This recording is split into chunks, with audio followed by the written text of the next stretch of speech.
Okay, so this stream is not going to start exactly how I was expecting it to start.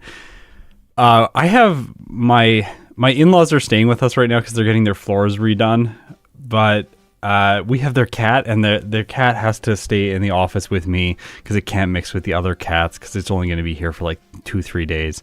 Anyways, it like literally right before I went to press the go live button, it like grabbed onto the curtains and climbed up the curtains. Oh my gosh. And then it went up to this little place on the window where it like I've never seen a cat get up there yet. So anyways. Woo.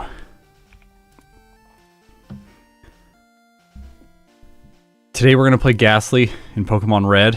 We're going to see how it does. Is it going to be the fastest first stage Pokemon?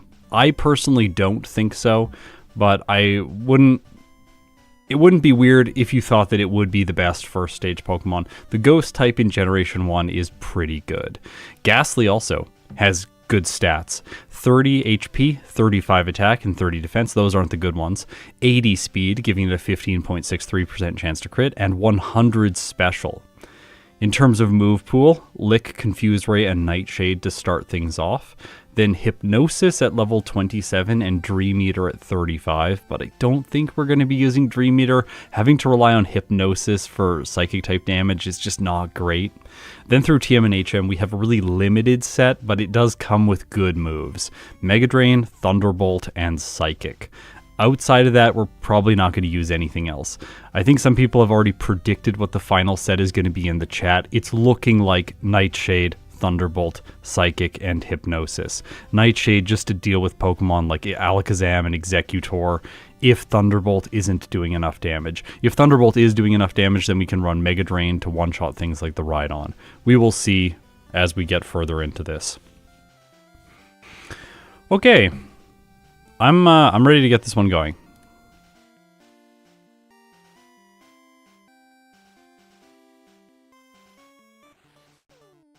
The fact that Scott can just read off these stats as if from a script without hesitation is kind of mad. See, the thing is a long time ago when I was recording my videos, I was reading from a script.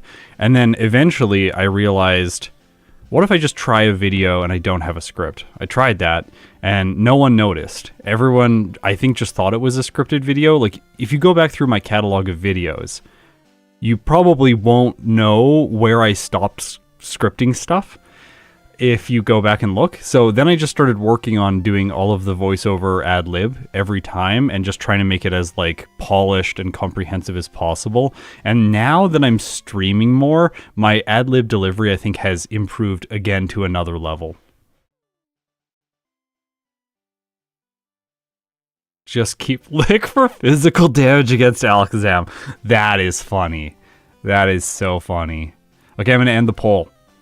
Most people think under 50 minutes.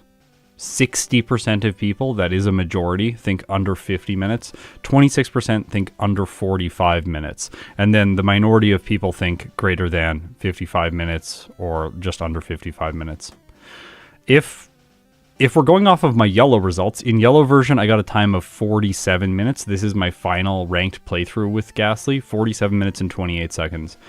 Going off of that, it seems like Gastly's not going to do very well, but throughout this stream, I will show you all of the reasons that Gastly is so much better in red and blue. Well, really, red and blue is a much easier game when compared with yellow. I'm also multi-streaming this on Twitch, so if you prefer that platform, go check it out there. I won't be reading chat over there, though, so yeah. Also, we're going to do stream supercuts. Check out the supercuts channel in the description if you haven't already followed that channel. That's where all the supercuts are going to be uploaded. If you like those videos, please do engage with them because they're not doing as well as they do on my main channel. But I know they're frustrating for people when I post them on the main channel just because over here you're expecting produced videos. So I'm going to keep trying to post them to the other channel, but if they continue to do like not very well, then I guess I'll stop making them altogether and save the time. Okay, Gastly, Pokemon Red. Here we go.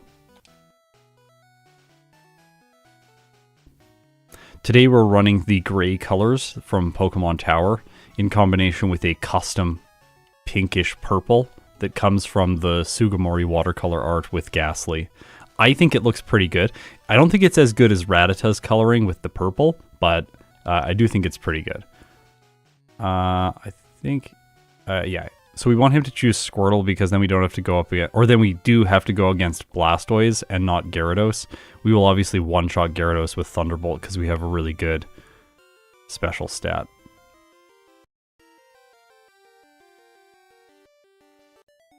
Yeah, when you think about it like that, with Gastly having the same special stat as Mew, this thing is pretty busted for a first stage Pokemon. It feels similar to Abra, but with Abra, you start with only Teleport, so the early game is absolutely brutal. Whereas with Gastly, you start with an attacking move. And Nightshade in Generation 1 can deal damage to normal type Pokemon because it's a fixed damage move. All fixed damage moves in this game bypass type interactions. So Seismic Toss, Psywave, Nightshade, Sonic Boom, that sort of thing.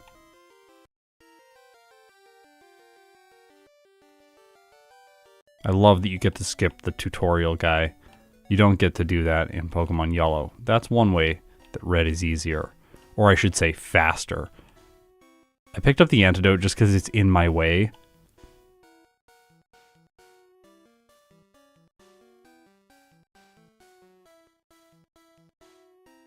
You can't poison me. I'm a poison type. It's my speed stat now. 18.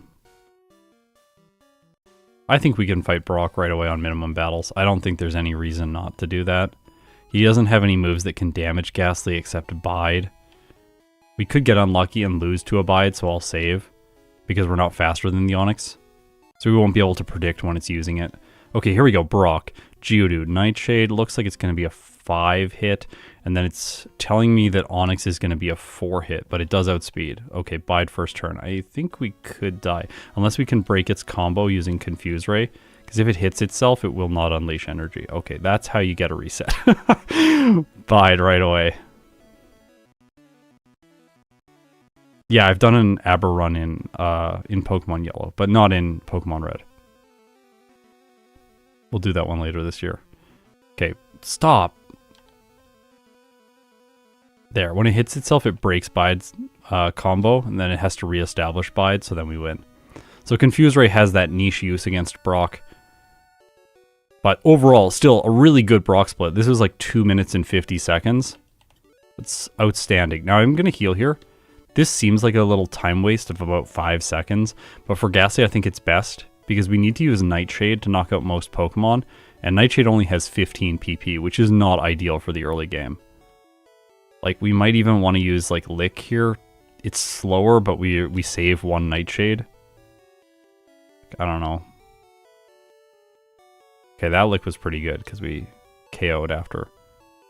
We're getting Vag boosts from all these string shots. That's why we're doing more damage, by the way. So here we need Nightshade for the Rattata. It's the only damage we have against it if we don't use Confuse Ray.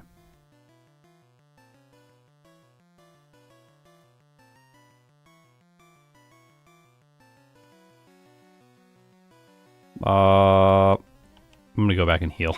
I think it's gonna be faster to just go back and heal. This costs like 10 seconds, but I don't have to lick my way through like 6 Pokemon.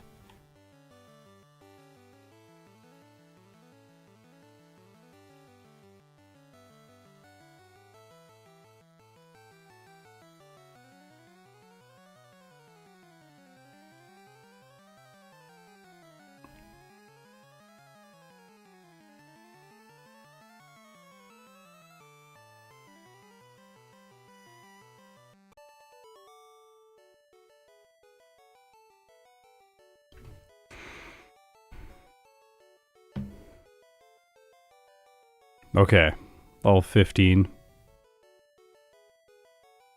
We're gonna catch a Spearow. Hopefully it cooperates. Come on, buddy. Oh, we're not gonna catch a Spearow. Oh, we need Pokeballs though. We had to go back, sorry. Oh. Oh no. I got myself in a bad position here. I think I might restart. Feel really bad about this. So silly. Oh my gosh, no, we're fine. Just has to hit itself one more time. So this is the only way I can knock it out. Oh my gosh, are you kidding me? Alright, I'm restarting. This is way too long spent on one trainer. I just messed up a little bit. This is... Okay, so, like, let's talk about restarts. I didn't finish Drowsy or rank Drowsy when I played last time, which to me is really disappointing. I was actually so bummed about the fact that I didn't finish Drowsy that I didn't really want to stream. So then I took... Oh no. We can't go up to the forbidden place. Thought the cat was trying to get up there again. We're safe though. Anyways, I was like so bummed about Drowsy. I didn't stream the next day. And then my voice started feeling bad again. So I took some time off. That's why it's taken me so long to get back to streaming. Yeah, this is good. First attempt was sub 45 minutes. It's true. I will have to come back and finish Drowsy at some point in the future.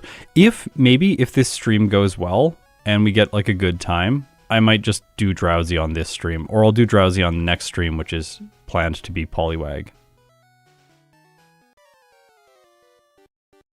Oh, yeah, the Vessi ad, I know, the cats did such a good job helping me out with that one.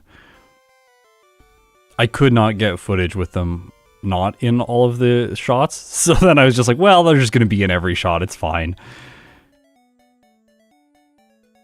They really like the shoelaces. Also, those shoes, okay, this stream is definitely not sponsored by Vessi, but I have been sponsored by them in the past on previous videos. And there is another sponsorship coming up in the future, just for clarification. But I love these shoes. Like, these shoes are genuinely amazing. I think I'm going to buy 2 more pairs because they're so good. And they have like a bunch of different types of shoes. So I want to get all of my shoe needs from this company because I don't want to wear anything else. Everything else is just so uncomfy.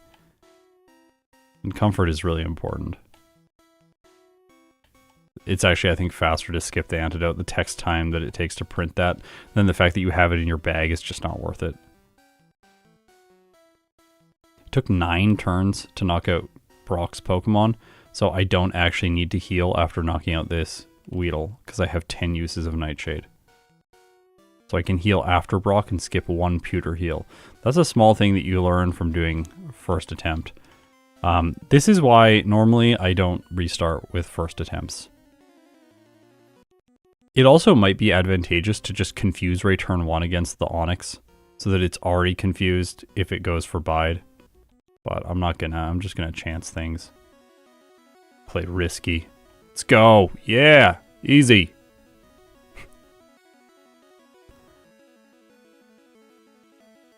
Why are we thinking about antidotes? Because it's in your way, so if you click A and pick it up, like, is that faster than just walking around it? That's why we're thinking about antidotes. Because, like, picking it up might be just a little bit more concise from, like, a motion perspective. I am actually going to buy some potions.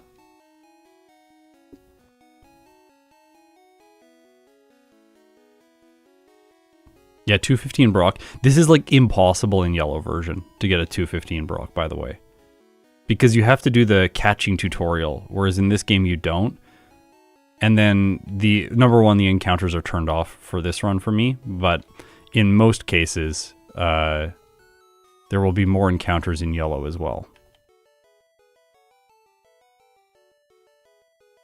Because the encounter rate in the forest is higher. It's like 20% in yellow and it's 8% in red and blue.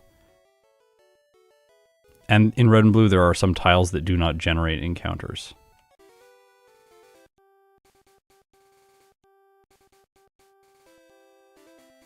Oh no, the cat. She's going on the printer. Please don't destroy things. I'm preoccupied. The biggest thing slowing Gastly down in the early game is the fact that Nightshade has 15 PP. If Nightshade had 25 PP, Gastly would be quite fast in the early game. And Nightshade is the thing that slows Gengar down as well.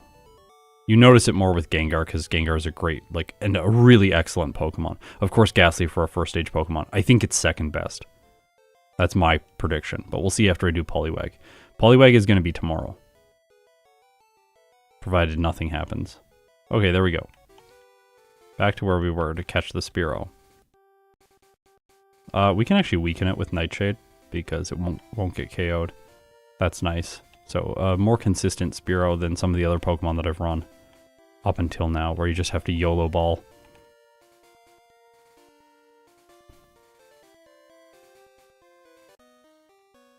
Okay, Paris. We can probably also weaken this one. Yep.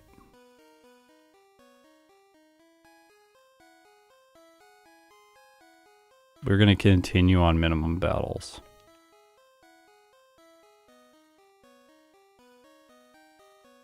It might make sense to pick up the ether in there and fight one extra guy if we realize we need the ether next time around, just for PP purposes. This guy, I'm saving. I don't want to restart, and he's caused problems recently.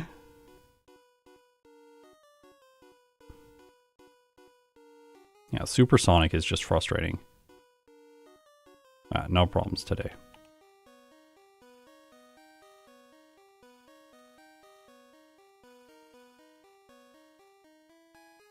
Oh, I disabled Nightshade. That's frustrating. Yeah, Parafusion. It's my turn. My turn, game. Normally they get me with it, but now I get to use the annoying tactics. Alright, cleared Mount Moon, level 17. Gastly has a medium slow growth rate. That's why we are leveling up so quickly. Another thing that gives this line a huge advantage. Like, Gengar is an excellent Pokemon. If they had given it a slow growth rate, I wouldn't be surprised. Like, yeah, that makes sense. Like, this thing is outrageously good. It has a broken typing. It gets psychic type moves. It has hypnosis. Like, so many reasons why Gengar is excellent. Rival 2. Will Pidgeotto use Sand Attack? Hopefully not. It doesn't. Yay! By the way, Ghost type moves will not do damage to Psychic type Pokemon. This is a Gen 1 glitch, so we have to use Nightshade against Psychic type Pokemon right now. We cannot use Lick. Okay, the rival is just literally gonna, like, flop over and lose. That was so easy. I'm gonna go back and heal now again. Nightshade PP getting low. I have so many PP problems, I just can't last.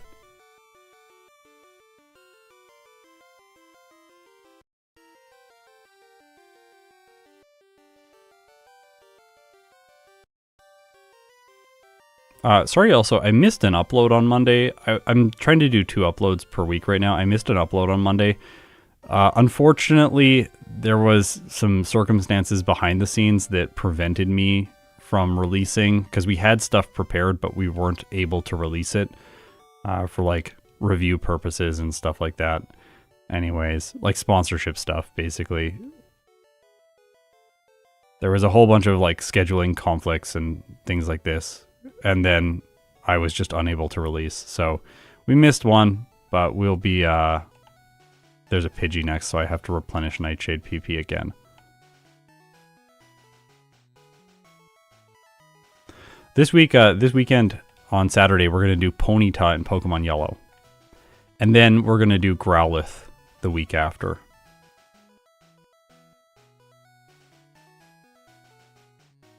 The Poly video, oh my gosh. If you haven't seen Politoed versus Poliwhirl, please go and, Politoed versus Poliwrath, please go and watch it. I think this is one of the most exciting times I've had playing a video recently. Someone gave me the Gengar socks. I don't actually know where to get them. I'm sorry. I got them as a present. They're really good though. No, there's no Charmander guy there.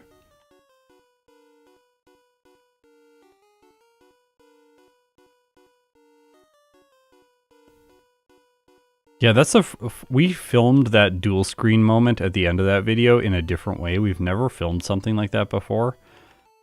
So I like had to do all the voiceover sort of like in the moment And we didn't edit the video to the voiceover. We edited the voiceover to the video. Or I performed the voiceover to the video. It was like a live segment almost. But hopefully it doesn't come off that way. Otherwise it wouldn't have been synced properly. It wouldn't have looked good.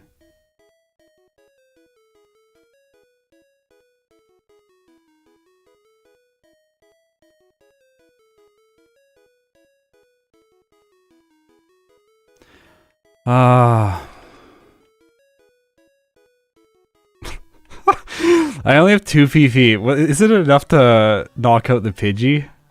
We have to use licks on the Oddish. That's annoying. Yeah, Nightshade is enough to knock out the Pidgey. So we're just gonna squeeze through Route 25. Oh, Sand Attack. If we missed, we would have had to use Confuse Ray to knock it out. It would have still been possible, but slow. You don't want to have to resort to the Confuse Ray strategies to knock out Pokemon, because as we saw earlier, then I just want to restart runs. Escape Rope. Thank you, thank you. Fort Escape Rope. We got to remember it. Look at that. Oh, genius play. I think we fight Misty now. I don't really think there's a reason to skip her. We just come back and then waste a little bit of time. I'm probably going to Hypnosis the Starmie. We're not faster than it. But also, if we get hit by Bubble Beam a bunch, it's going to be absolutely awful. I will just Nightshade down the Staryu, because it takes 2 hits. Actually, I 3-hit the Starmie, and it doesn't do that much damage with Bubble Beam. Unless it crits, I think we could... Oh, no. Oh! That was so close. Lived on 2 hit points.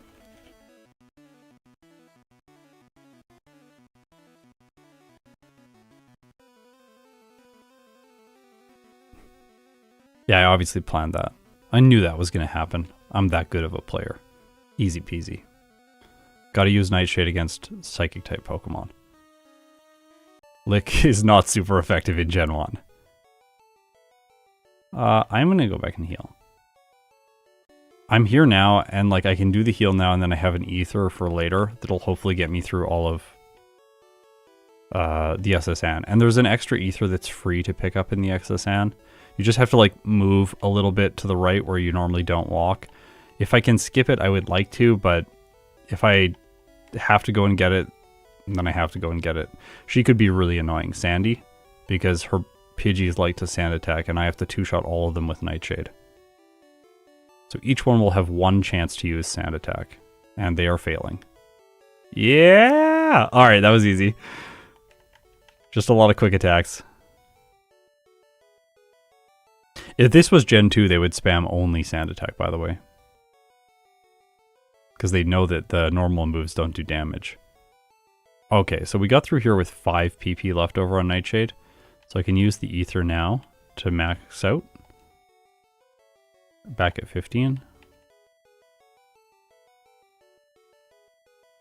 I'm going to buy 5 Super Potions. I've been doing this in Red and Blue. It's nice to avoid Pokemon Center heals later. But we definitely don't need Rust. The only person we're going to fight in here that's optional is the Gentleman for the rare candy. We may not need this because Gastly is so good, but in a first playthrough it seems safe, and it's not that much out of the way.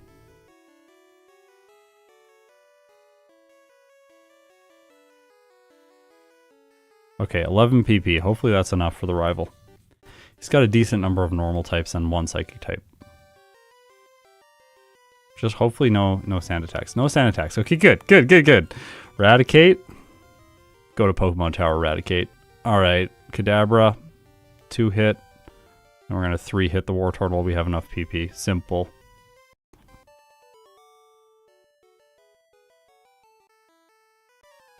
Yeah, we cannot learn Body Slam, but Gengar can. That is a big difference between Gastly and Gengar.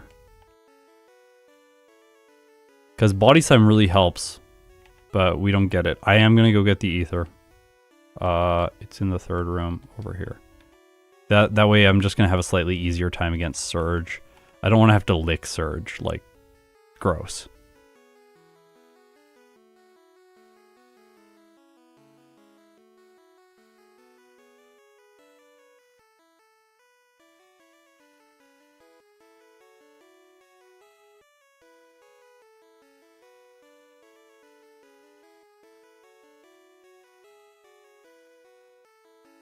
Oh, I forgot I'm supposed to teach those in the opposite order in red and blue. Oh well. Lieutenant Surge, one of the worst gym leaders in any Pokemon game. He's probably gonna do nothing to me. Wait.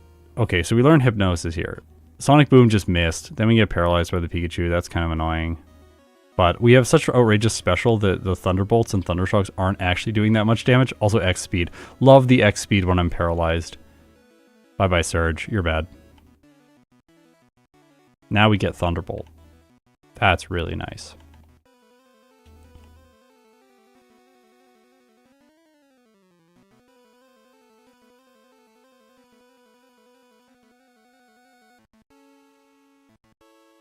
Time to dig back to Cerulean from the Poke Fan Club. I'm not forgetting that anymore. You cannot do that in yellow, but you can do that in red. They patched it out. Okay, now we get a special move at long last. I think here we give up Lick. Maybe Confuse Ray. We definitely don't give up Nightshade. Confuse Ray.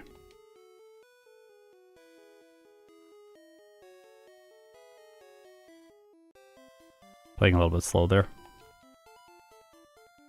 Ah, see this way, put Cut in slot 1. Lick is just bad. That's why I'm debating getting rid of it. It's like basically useless after this point because I'm either going to be using Nightshade or Thunderbolt. Also, here, if they use Wrap on me, it doesn't do damage, but it does waste time. It plays the animation and then says, it has no effect. Gen 1, I love you.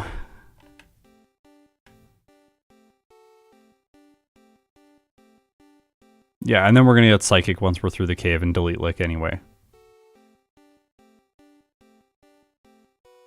Thunderbolt, so satisfying. We can't delete Nightshade because we need it for the Cubone and we need it for the self-destructing Hiker. That's why we need to keep Nightshade. Don't make that mistake and delete that too early. Like this guy. Also, he's scary. The Cubone has Bone Club, so we have to respect it. It's also a 3-shot with Nightshade. Oh, okay, first reset. We're gonna Hypnosis the Cubone because you have to 3-hit, and I believe this trainer class does have good AI, so he's always gonna be using Bone Club, and if it 2-shots, then we have to put him to sleep.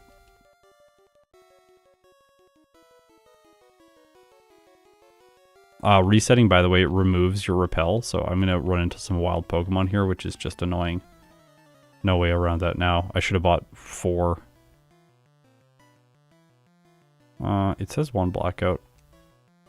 Having this glitch sometimes where it adds a blackout when it shouldn't. Sorry about that.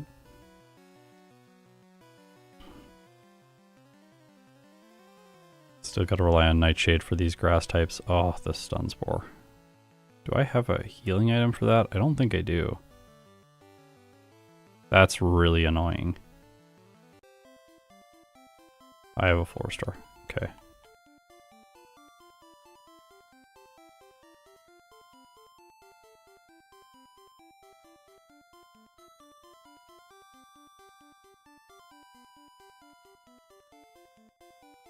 They have Rock Throw.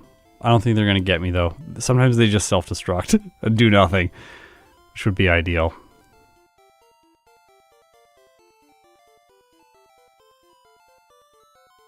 Oh, no self-destructs. Sad.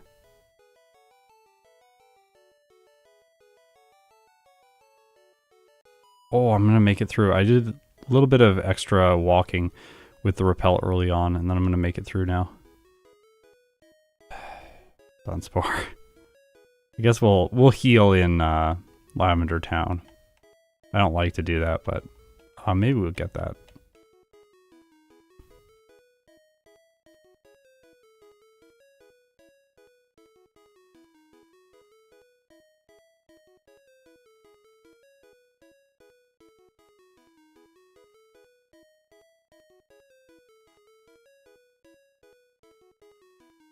Burn! Oh my gosh!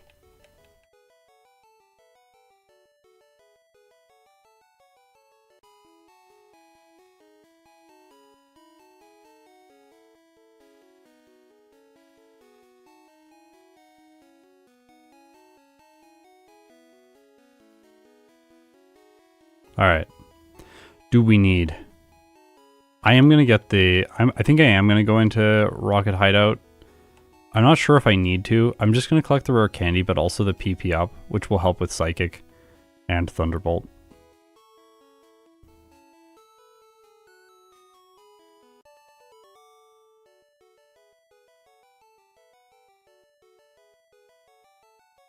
This takes roughly 26 seconds if you just get the rare candy.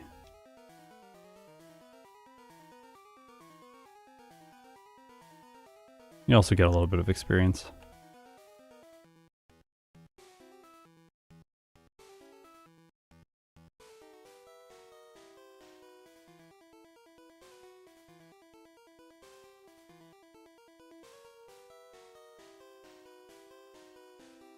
I definitely won't be getting Mimic. If we need it, we'll get it for the second run.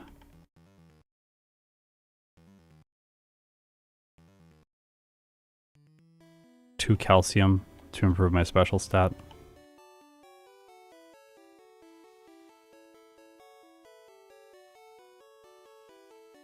Backports for things like Aegislash, I'll just have to code in the form change. It's the only way.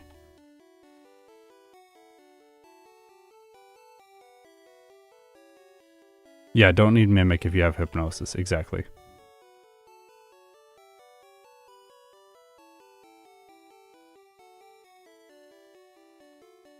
Psychic. This is why Lick. See, I did not use Lick once since I said that I was thinking of giving it up.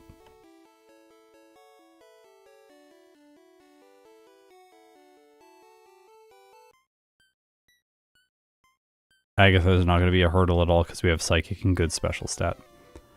Rival 4. Okay, now this one's going to be easy. Thunderbolt for the Pidgeotto.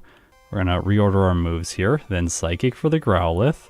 The Execute's annoying, but Thunderbolt actually does better damage here than Nightshade. And then I guess we Nightshade the Kadabra. It's a 2-hit either way, and we have upside of one-shotting with Thunderbolt, so I should have used Thunderbolt there. Maybe Nightshade doesn't have a niche.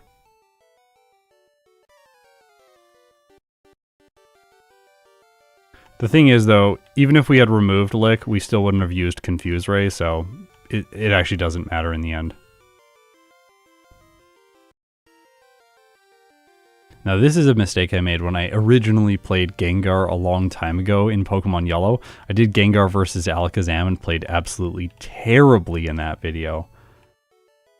With Psychic, since Gengar and Gastly are kind of pink Pokemon, I'm like, should be using Psychic. That seems like their best move. No. Thunderbolt is the best move. Has 5 more base power.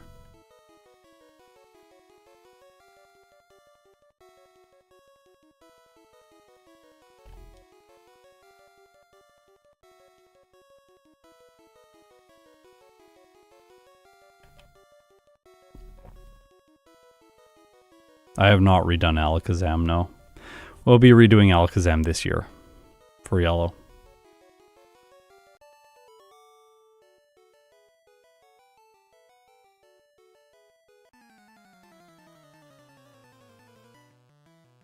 Oh. Psychic's better there. Aww. Well, Nightshade's good in that case. You get disabled, then you can use Nightshade instead of Thunderbolt.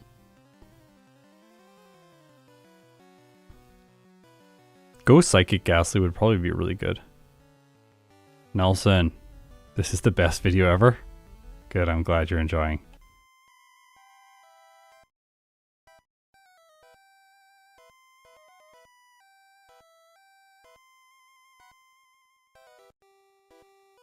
We can probably fight Erica now because we have Psychic, which is super effective against the poison types that she has.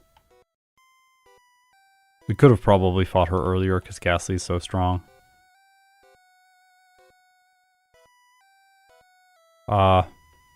Yeah, I don't want to fight the Execute, actually. A little bit more experience and avoiding Execute is going to be better.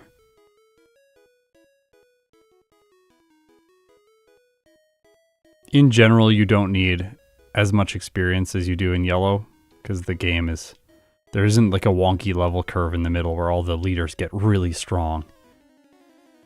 Okay, Erica. Psychic is going to 2-hit pretty much everything. Razor Leaf, even with a crit, does almost nothing. We don't want Dream Eater. Abandon Dream Eater. 2-hit Tangela. It only has normal moves. Constrict and Bind. What a great set. Petal Dance does pathetic damage, and we knock out the Vileplume. I tip my hat to you, Vileplume. Okay, Mega Drain. We're going to keep it for a while. I don't actually know if it's going to be useful in this playthrough.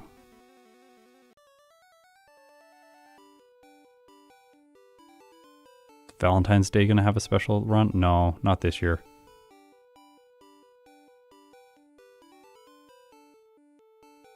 I did a whole bunch of like Valentine's Day and like April Fool's videos and stuff over the last few years. And as I've been doing them, they've just been stressing me out because then we fall behind on production. We're not going to get the special video out at the special time. And then when there's like, we can't really like put the Valentine's video on any other day if we're behind in production or something weird has happened. So this year I decided to do less of those special occasion videos.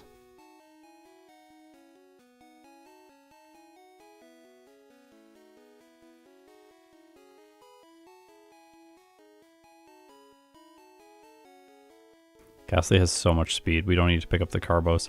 We also don't even need to pick up the Protein because we're not going to physically attack anything. Now that Lick is gone. Lick is the only physical move that Gastly uses.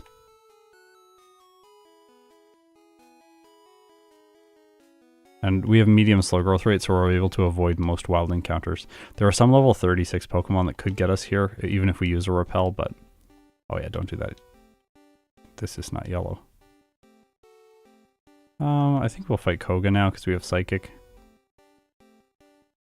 This guy we need a save for, I think. Could be scary, but we have Nightshade. Let's see, Nightshade or Thunderbolt? Thunderbolt has upside for 2-hit, whereas Nightshade does not, so Thunderbolt is better here. Nightshade is better on the Kadabra, because we 2-hit. Oh, that did, like, so much damage. Second reset.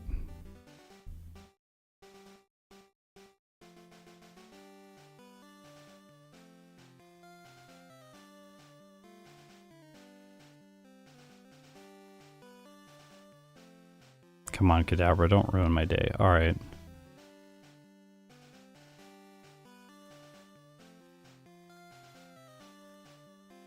Ah, did it.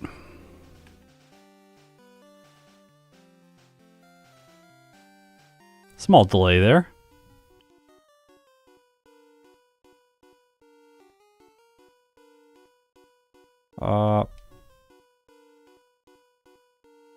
Disable does not disable the move that you last used. It just disables a random move. If you're confused why that played out the way it did there.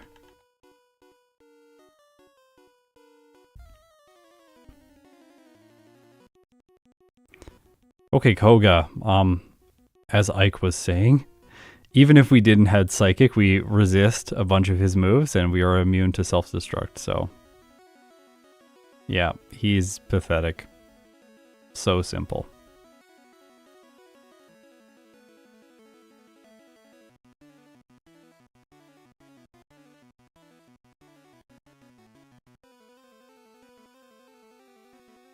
It's hard to get into that house, oh my gosh. We might not come back for that rare candy. That's gonna waste some time. And we got the one from the hideout. I don't even know if we need this rare candy. Like, we might just cut this.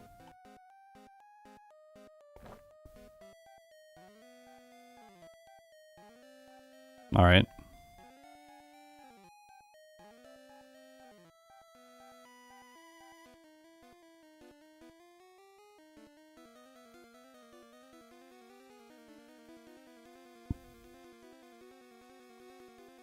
Oops. Should have used Psychic.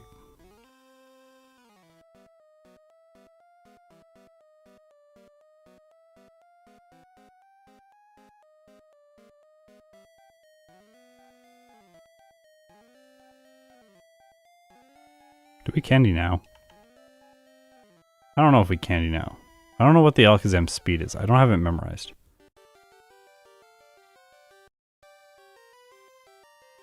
Oh, we speed tie. We're going to outspeed by the time we get there because we will level up.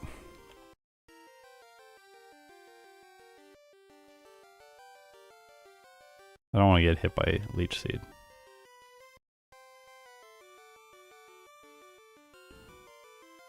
Uh-oh.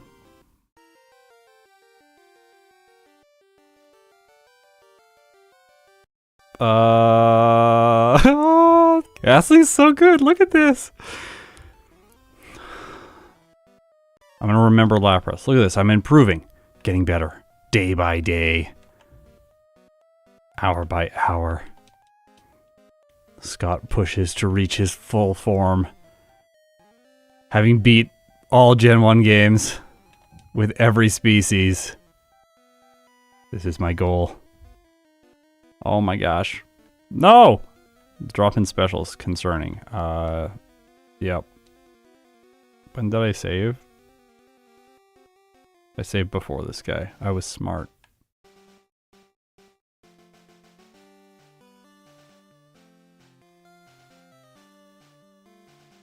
Alright, he's not going to be a problem this time because he didn't lower my special. Even if this Bone Clubs, I'm okay. Yeah. All of the resets have been to random people. Just random trainers chilling. This is the thing about Gen 1 that makes it such an engaging game to play.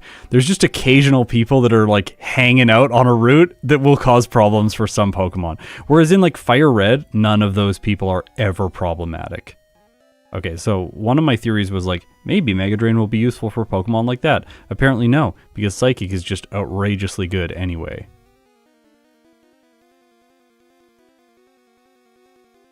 Also, Giovanni's terrible, but a random Rocket Grunt right in front of him is the Pokemon that I needed to be worried about, apparently.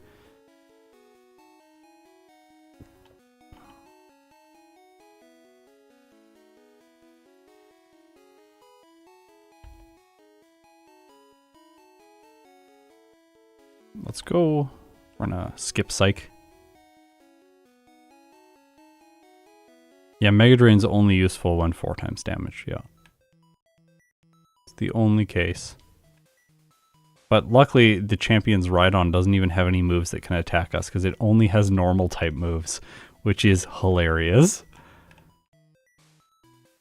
This is the big difference between Yellow, and it's coming up soon, Giovanni. Yellow for Gastly is brutal because Giovanni has 4 Pokemon with Earthquake. But in this game, he only has 1 Pokemon with a ground-type move. It's Dugtrio and it has Dig. I'll fight Blaine next.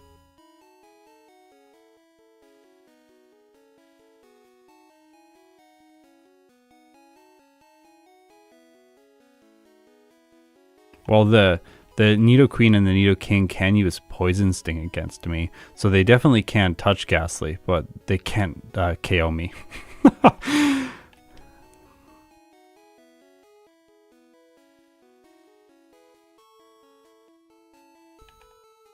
Alright, Blaine's bad. Let's just use our Arcanine now. Like, we might as well go up to, like, level, like, 50. He's got some fire moves, like, he's bad in this game, but, like, he does have fire moves. Plus, we have to use these at some point. We might as well do it now.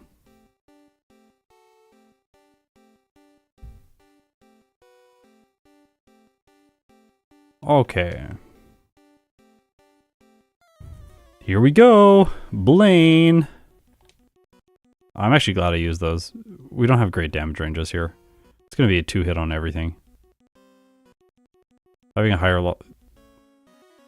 level is just going to make this fight so much more consistent. Okay, he's using like the mid-fire spin super potions, which are always frustrating because I can't do that. Uh-oh. Uh-oh. Even if he gets close, he's still not good enough.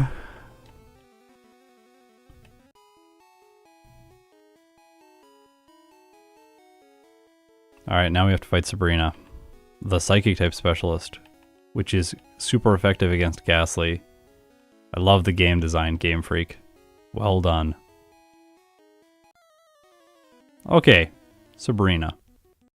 I don't know how many Hypnosises we use here, but we're going to use at least 1, I think.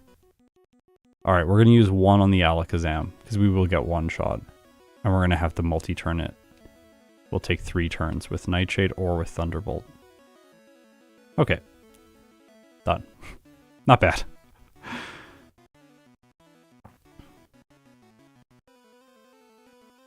What am I doing? Oh, well, it worked.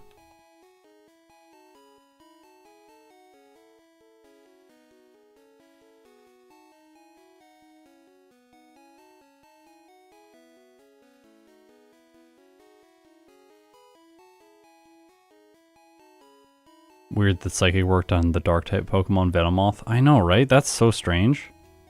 It's probably just another coding error from Gen 1. Welcome to the stream, any new viewers. It's good to have you here.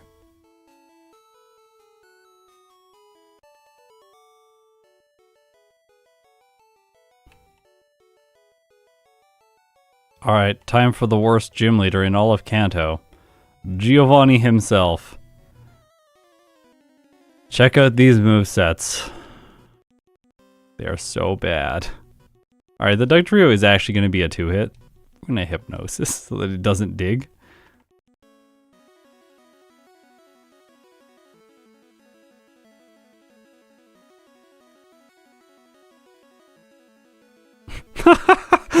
Fissure.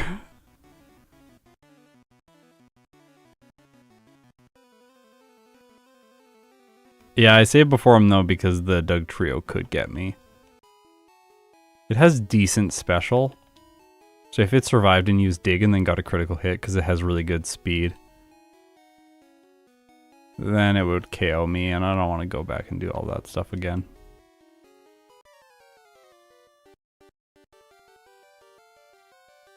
Okay.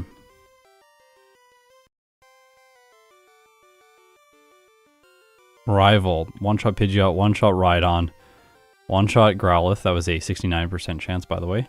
We're going to Hypnosis the Execute and then knock it out slowly. By the way, Thunderbolt is better here. They both 3-hit, but there's the upside with Thunderbolt to crit. Oh, like the Alakazam did.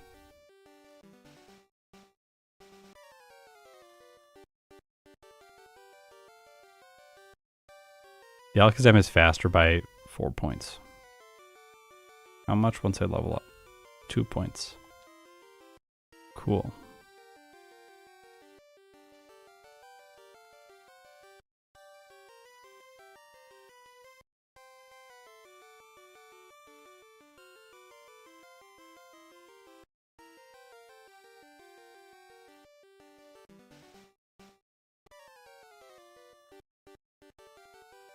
It does not make sense to do anything else. Like going to get calcium or carbos or something. Like, we don't need to do that. Can wait for a badge boost here on the Rhydon, and then we can win. There's another way, which is just purchasing carbos instead of calcium earlier into the run. Probably do that next time. Oh. Oh. Man, unlucky. By the way, the Alakazam does not need to go for Psychic. It can just use, I believe, what are its other moves? It could use Reflect, or it could use Psybeam. So, like, there's a pretty good chance that we'll get by it.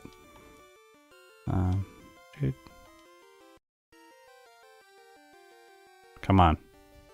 Tail Whip me. Tail Whip me! This is ridiculous. No, I don't think the candies were too soon. Because then Blaine we would have lost to Blaine. Stop. This is so bad. Alright. Goodbye. Did it. What was that? Yeah. The Rhyhorn, like, refused to use Tail Whip for the longest time. It's like, no, I know you need this. I don't want to do it. I'm not going to go for it. Like, come on. Just like Horn Drill, like Fury Attack over, or Horn Drill and Stomp over and over again.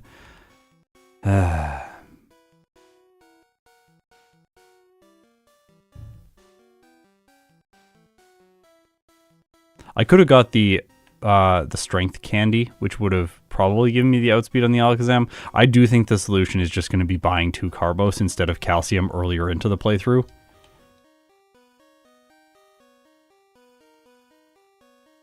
Or I could pick up the Carbos in the Safari Zone or the Carbos in Pokemon Mansion. Like, there's a whole bunch of Carbos that I just didn't use.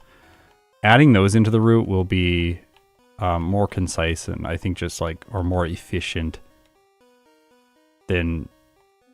Oh.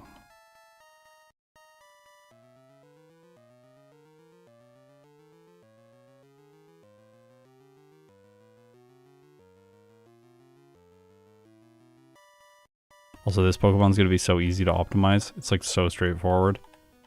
We just need to get good luck with Hypnosis. But not even that much good luck. That's the thing. Like, in Yellow version, the amount of good luck you need with Hypnosis is really ridiculous. Because you've got 4 of Giovanni's Pokemon to deal with. Then you have the Champion's Sandslash. You have the Champion's Alakazam. There's so many issues. Oh, the Champion's Alakazam. That could be a problem for us.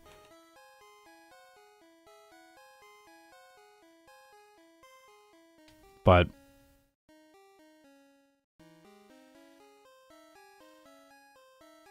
in this game, we really don't have... The champion doesn't have a Sandslash. From here, it should be pretty straightforward until the champion's Alakazam. I think it'll just eventually use Reflect, though, and then we win.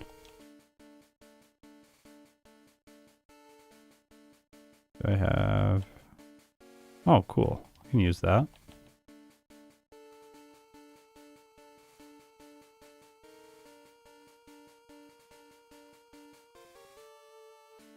Let's go! I think Gastly could be sub 40 with optimization. Well, let's see how the remainder of the run goes. I don't know why it says 1 blackout. I'm going to fix that again. Stop being wrong, blackouts.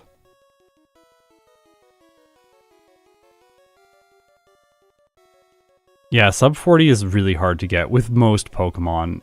Like, it can be like easy to get like a 45-minute time. I find it's like easy to get like 45 to 50. Like, that's pretty easy with most Pokemon that are fully evolved and decent. By the way, the Lapras will only use Confuse Ray there, so unless you knock yourself out, there's nothing to worry about.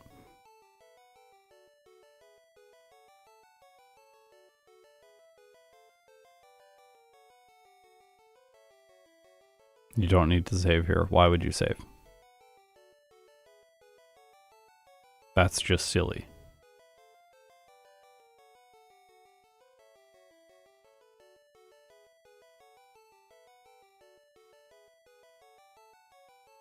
Okay, about Foresters. That's how our Drowsy run ended last time. I am going to save here. She can be kind of random. I don't know what the damage ranges will be like with Psychic against the Ghosts.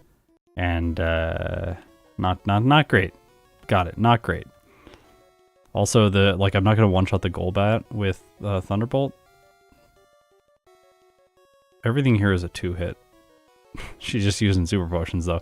Yay! Except the Arbok. The Arbok's always bad. Oh, I love that. I love the Toxic from the Gengar. High-level plays right there. Also, think about it strategically.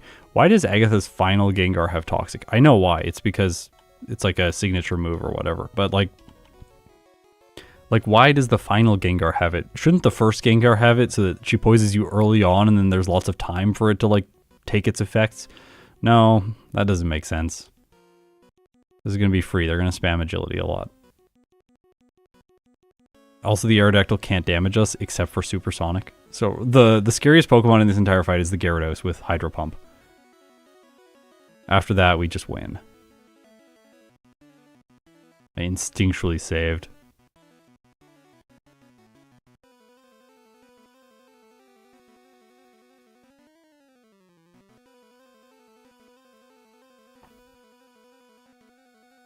Okay, we can lose here because the Alakazam. We have, like, we need, I think, 9 more speed to move first against it.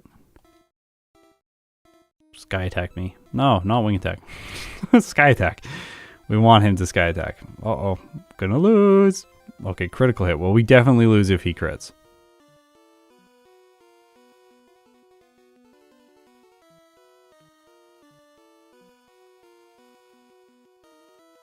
Sky Attack. No. Stop. Crit me with Wing Attack? Are you kidding me? Reflect, Alakazam. No. Reflect. You gotta use Reflect. Gotta use Reflect.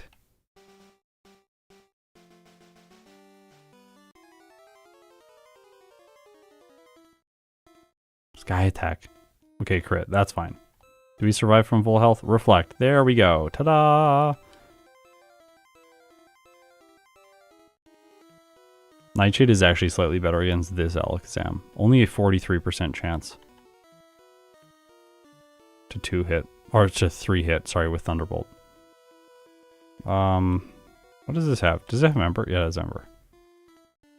Oh, cool. Like, look at how much damage that does. Terrifying. It's terrible. Oh my god, that actually did a decent amount. Sleep or be slept.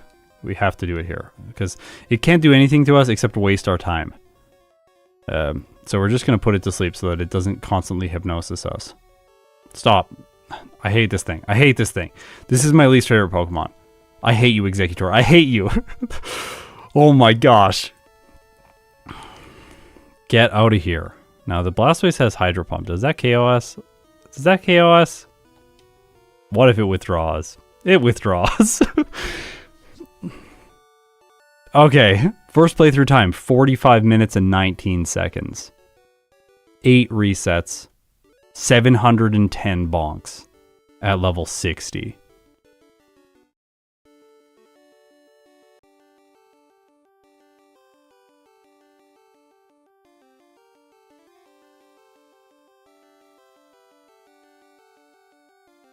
Game time, 2 hours, 47 minutes. Alright, this was a really good first run. Let's look at the tier list. Over here, we currently have a bunch of Pokemon ranked. We don't have Drowsy ranked because I have not finished Drowsy's playthroughs yet.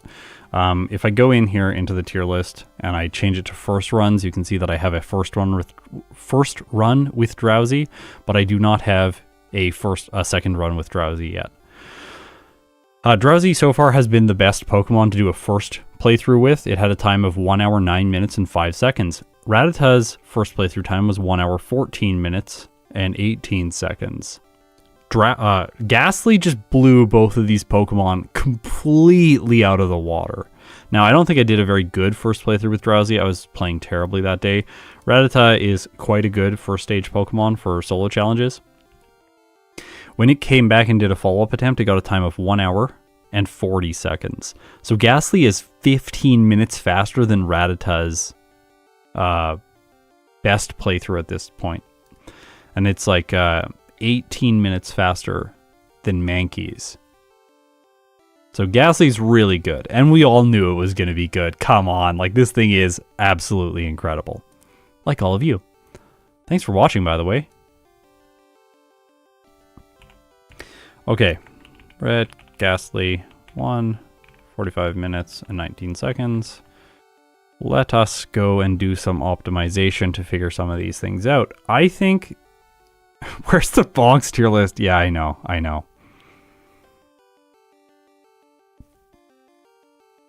Let me find... Yep. Okay, we're going to do a little bit of optimization. I don't think there's really much needed, though. Because, like, we have like Anycast, thanks for the gifted 1 membership.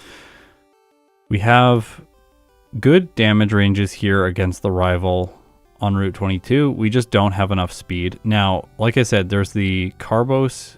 There are 2 Carbos that I did not pick up and use. So if I get those, and then I just use those before the rival, do we outspeed the Alakazam? We do.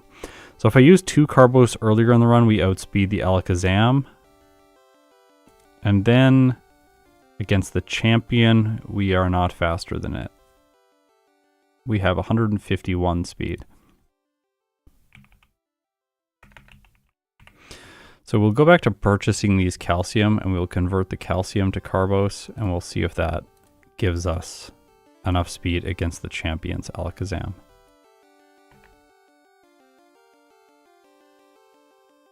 No. We have 155 speed. 1 less speed than the Alakazam.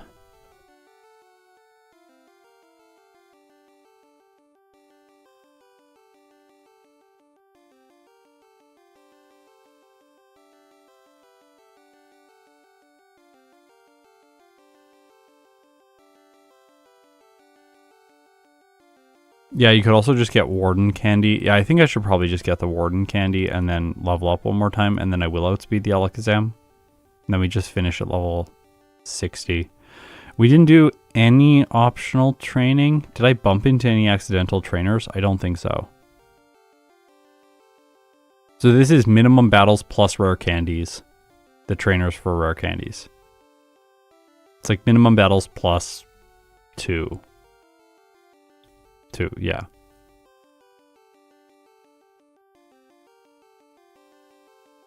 Yeah, I included the skipped Carbos. I'll have a total of 4 Carbos, which doesn't get me quite enough speed. The question is, do I need the other Carbos? Because if I don't have, like, if I can buy calcium here, then it will just like improve damage ranges a little bit. Might as well do that instead. If we do outspeed the Alakazam after the Warden Candy. No, we don't. Cool. What do we have? 154. Okay, so we need to buy 2 Carbos at the department store. Buy 2 Carbos, and then we need to pick up the other Carbos throughout the playthrough. We don't have quite enough speed, but once we do that, we do have enough speed. Gastly's in this nice area where it is a little bit too slow to just naturally move first against targets like this, but there are solutions that are easily available. Whereas some other Pokemon have to fight like 5 more trainers. Just a second.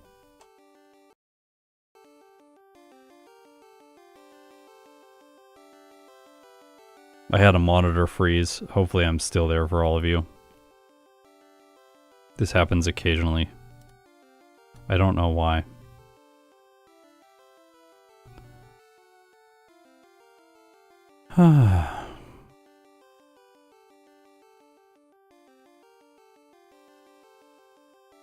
Okay. I'm back now. Just gonna pause the music and we'll get optimization music going. Although I don't think we're gonna spend too much time talking about this. Like, the solutions are pretty simple. So outspeed rival 6 and champion Alakazam. To do that, we buy 2 Carbos, pick up Safari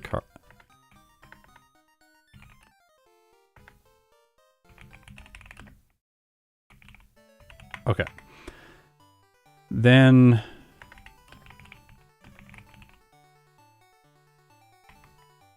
this is 1 rare candy before Lorelei, 9 rare candies before Blaine, and 1 rare candy before Champion. That's like currently what we've got it optimized out at. I don't know if we could do it another way. Could not do that and then level up after every Pokemon and then 2 candies before the Champion. Both work. It doesn't matter. I don't think it... I would just like... I wanted to use the candies before Lorelei just so the damage ranges through the league are a little bit easier. Oh, that's actually nice. If we do it the other way... Well, nah, we lose the... We have 1 lower level on the Pidgeot at the beginning of the battle. Which doesn't affect damage ranges. If we do both rare candies before Lorelei, then we level up after the Pidgeot for the Champion. But we level up into the Alakazam and then outspeed it anyways. This kind of looks more beautiful and the damage range doesn't change on the Pidgeot, plus we get better levels throughout the entire league. So that's probably the better play. It's not huge because we're like 56, 57. I guess we get 58 partway through Agatha, which does actually improve damage ranges against the Golbat. Alright, so 2 rare candies before Lorelei. This marginally improves damage ranges for Agatha. Level up into Alakazam to outspeed.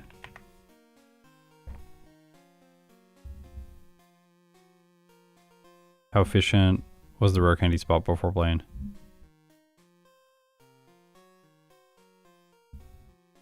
What do you mean by efficient? Like, I don't really know where else to do it. Like,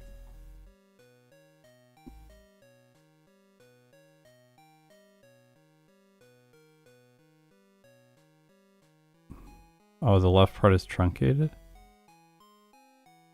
Yeah, this levels up into Alakazam.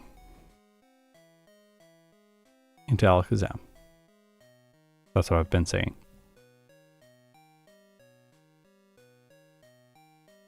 The damage, see the damage ranges here against Blaine are not that good.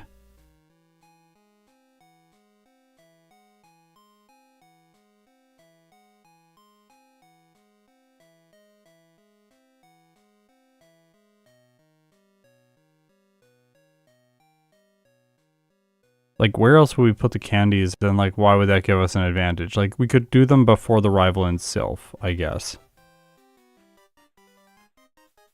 Like, because I don't know what the, like, 7 candies here would do. Like, this makes this fight a lot easier.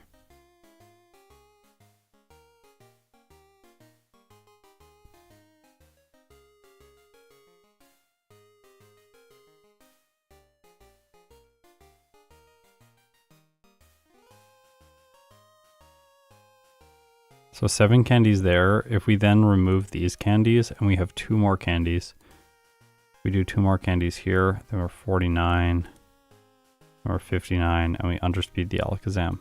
So if we move the candies earlier into the run, we lose the outspeed on the champion's Alakazam.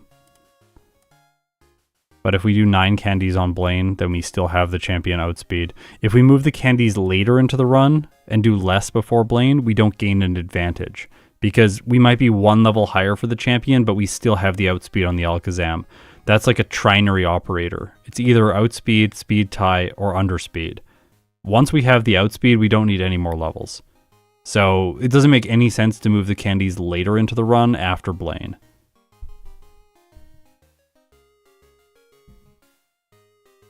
And this is the, like, using the candies before Lorelei is the earliest I think we can do that. I think if we put them earlier, we'll level up after the Alakazam in the champion fight. We can test that. Like, what if we use 1 rare candy here before the rival? Okay, so we use a rare candy there before the rival, and then we will have to use 1. Like, we can use 1 here before Lorelei. Now we underspeed the Alakazam.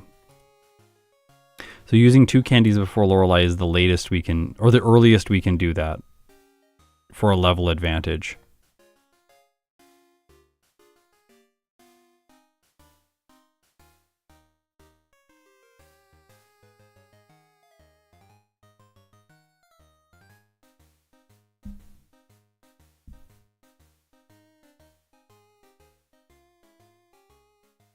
Yeah, let's look at this is Lance's team. Thunderbolt, Psychic. They're like almost identical. Thunderbolt is a tiny bit more likely to 3-hit, but actually Psychic will be better. Yeah. Cool. So we want to Thunderbolt the Aerodactyl, but like, the Gyarados is the scariest Pokemon because it can do the most damage to us directly, but it's never going to attack because we're always going to 1-hit with Thunderbolt. I didn't even look at that damage range. I just like was speaking like, yeah, Gyarados has Hydro Pump. That is a scary move that if it used would do a lot of damage, but it's never going to. So the Aerodactyl really is the only threat with Supersonic. This fight's completely trivial, and I do think that you're correct. Psychic is better against the Dragonite. I really like the 2 rare candies before Lorelei for Agatha, because this was like a 35% chance on the Golbat, and it's annoying if it uses Confuse Ray on me or something. It just like, because then you go here and the Haunter Hypnosis is you in Dream Eater, and then you lose, and it's like, oh, like, it would have been easier if I wasn't confused. This fight is still going to be kind of random. I could see us getting resets to Agatha, but I'm 2-hitting everything, so she doesn't have that many chances. She essentially has 3 chances with each one of her ghosts. Are we hacking the game? No, we're working out damage ranges so that we can play a better second run. I don't think there's anything else I can do. Like, I think we already figured out the route. Let me bring it up.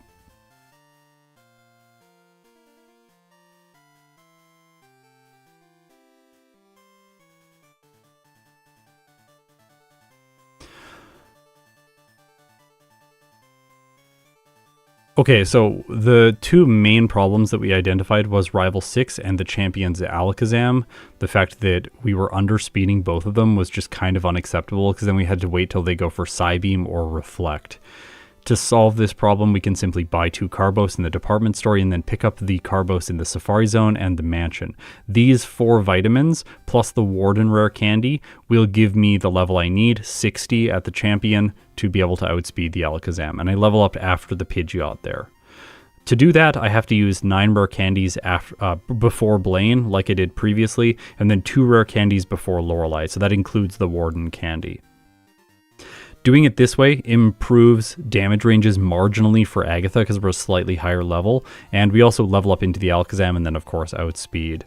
One other small detail was that Psychic is better against Lance's Dragonite just because we have the chance to drop special. Let's do another run.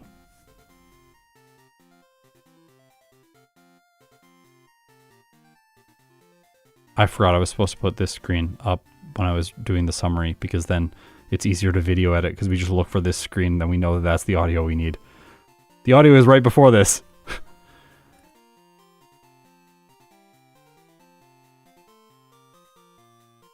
It's funny how the recording voice is really not that different from the streaming voice. Yeah, the recording voice is different though, because I'm trying to perform and like, I want to like make things sound really good and polished, whereas here I'm just kind of chatting.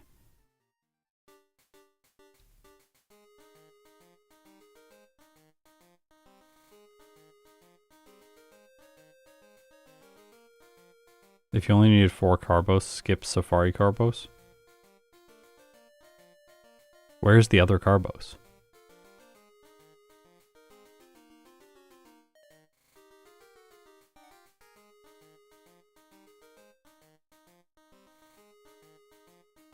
Where's the other Carbos?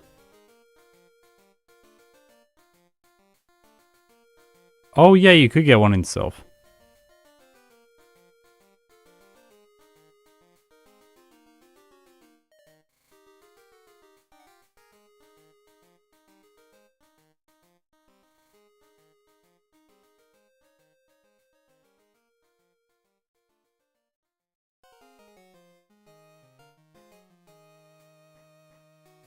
Yeah, no, I'm already getting the one in Mansion.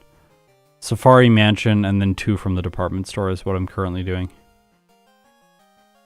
I don't know how much that changes the math. Like, if we add the other Carbos...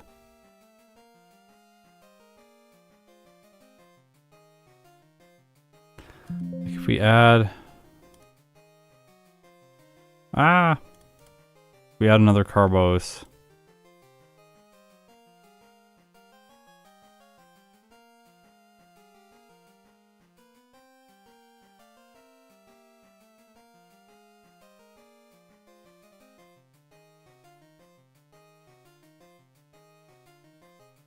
Speed ties Alakazam. One second though. One second. This might allow us to do something that makes the run just a little bit easier, so I do want to look through it. Apologies. The idea is if we have one more Carbos, because we're going to fight this Rocket to get the rare candy anyways, so if we have another Carbos, then we can potentially use candies before the rival in Sylph to make that battle easier. And then we can use some rare candies before Blaine, like 2. And then we'll finish the game 1 level lower. But we'll still outspeed the Alakazam. No, we speed tie the Alakazam.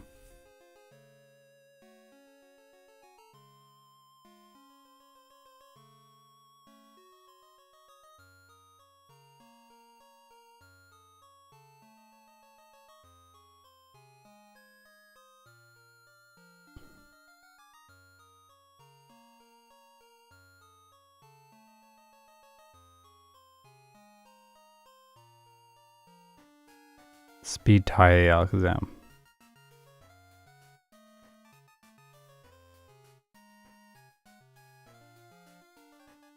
We are 1 level lower for Blaine 2.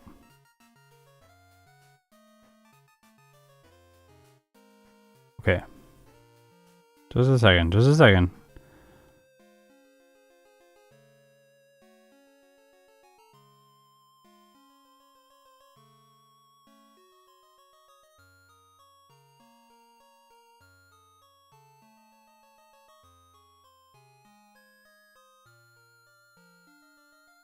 We have to get level 60. We have to get level 60 for the Alakazam.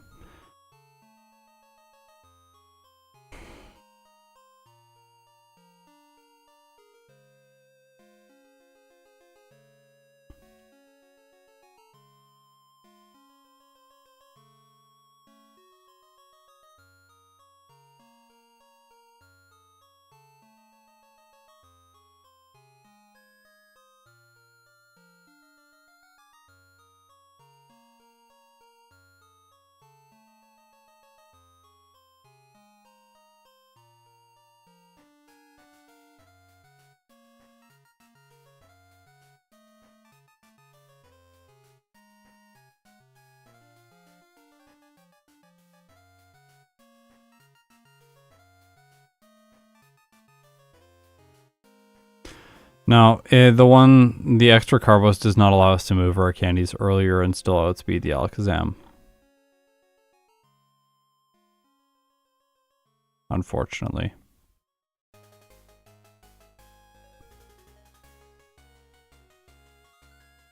So, yeah, we'll pick up the Sylph Carbos rather than the Safari Carbos to save a tiny number of steps.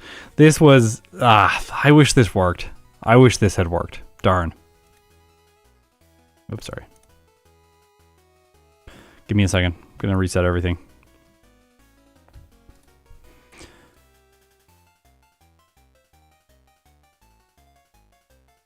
Whoa, what track is this? This track is funky.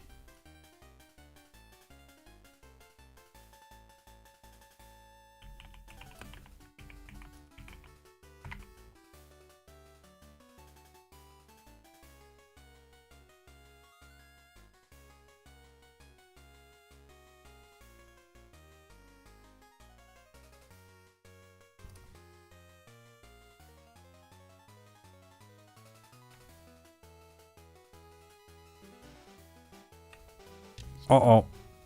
We got two musics playing at once. Gotta stop that.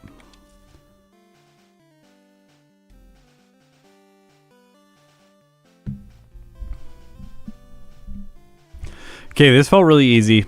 I have to say, I am a little bit scared going into the second run.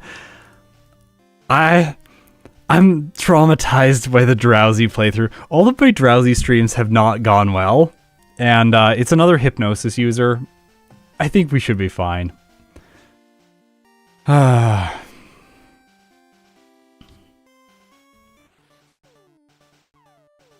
This one's going to be easy. The first run with Gastly was easy. The second run with Gastly is going to be easy.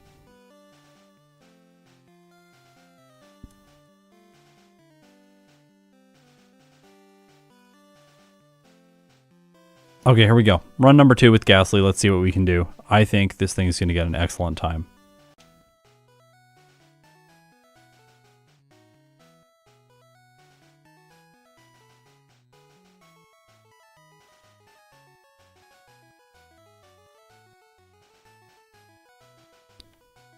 If we could have less than 8 resets, I would be really happy. I had 8 resets in yellow. I forgot to give it a single character name. That will like affect things by a small amount.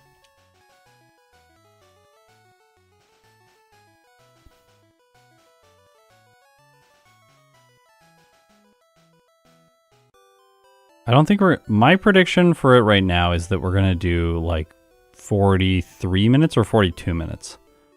It's going to be fast, but it's not going to like blow away the previous time just because the previous time was already quite good.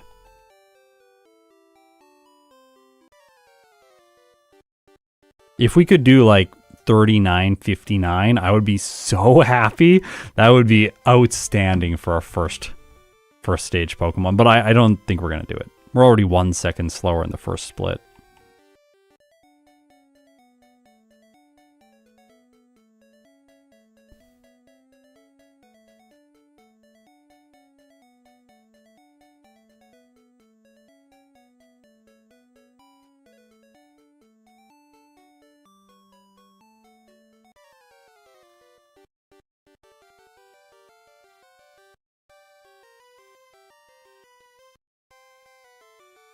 I'm going to focus a lot in this playthrough. I do want to not just mess up and fumble through things.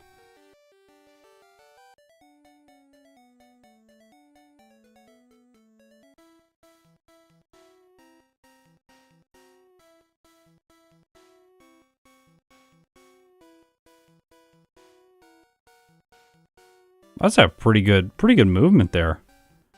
Previous Brock was like 215 or something. And we learned previously that we don't have to heal in Pewter City. We just go straight to Brock. I'm not going to save. If he bides, I will just restart. It's so fast. And we have Confuse Ray to play around it in case he does go for the move that we don't want him to use. Okay, he did.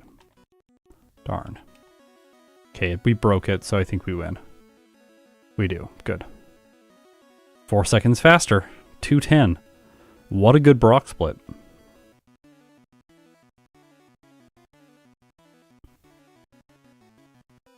Now we're going to need to do an extra center trip here, because Nightshade has low PP.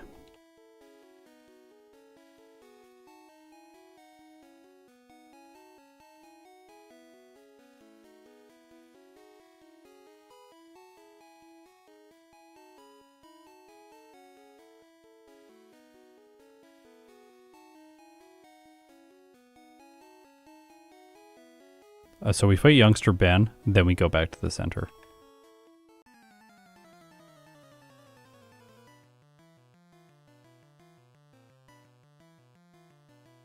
I also have realized now that I don't need to use Lick there. I can just spam Nightshade. I will have exactly enough to knock out all of Youngster Ben's Pokemon and then go back.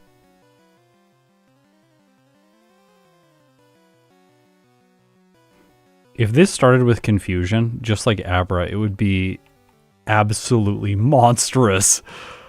Oh my gosh.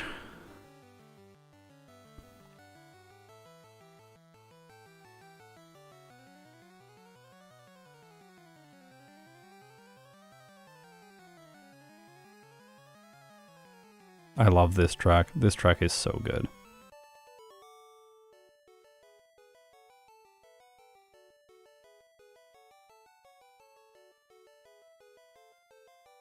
Luckily, if you get a Gen 1 miss on your last Nightshade, it doesn't really matter that much because you can just restart and you waste like 3 minutes.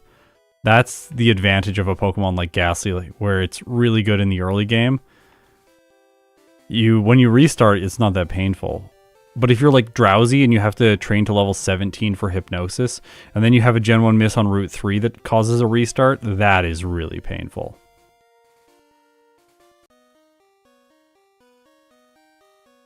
Paris.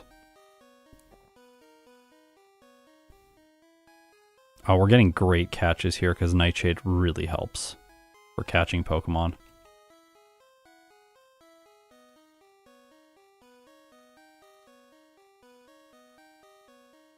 You don't actually need to bump the wall there like I did. I'm just playing like extra safe.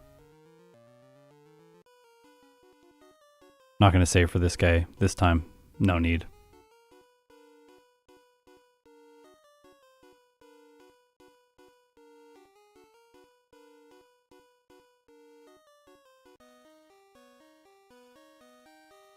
Alakazam, yeah. I almost started this series of streams with an Alakazam stream. Because I was like, we need to do a Pokemon that's just going to destroy the game and give us a sense for what the potential is for most Pokemon. But then I decided against it because I think it's going to be more hype to do a little bit later on. I was like, well, I'll do the starters first. Like that seems to be how I start series now on the channel. When I want to start a new game, I'll just play the game with the starters. That's the most relatable way. Because when I was a kid, I would just pick my starter and then solo the game with it.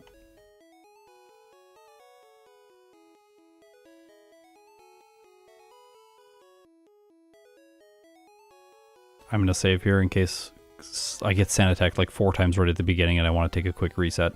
If I have 2 resets here, I think we restart. No! I hate you! I hate you, Pidgeotto! You're the worst!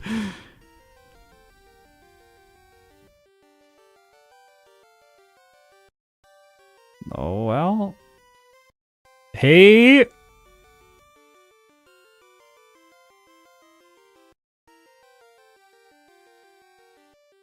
Okay, this is getting ridiculous now.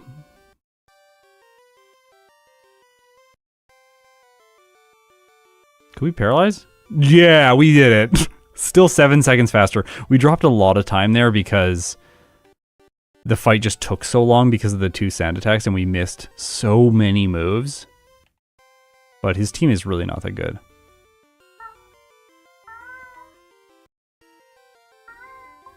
Do you plan on doing Gen 5? Well, if you look at the channel, I have been adding one new game every year on December 25th.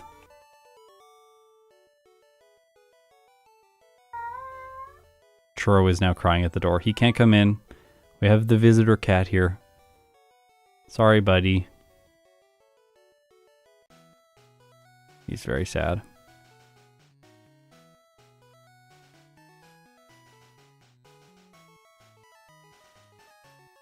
How much does this do? That's okay damage. I just want to see if I can push one trainer further with a Nightshade, and I can. No. Woo!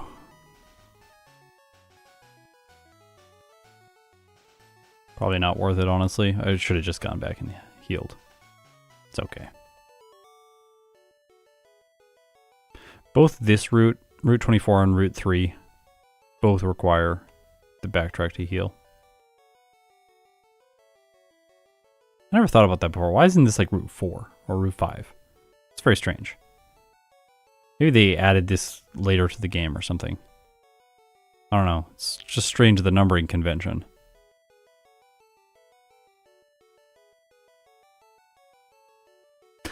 In terms of daily December, I would like to do it again this year, but I don't know. We will see.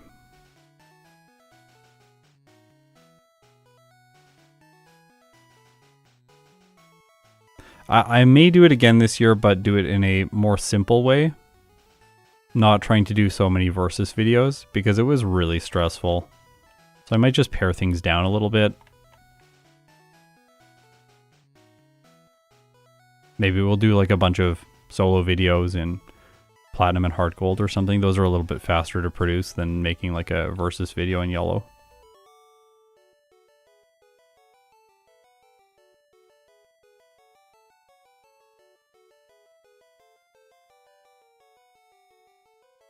Alright, I have more Nightshades now for the final lass here, which will speed her up. The Oddish lass.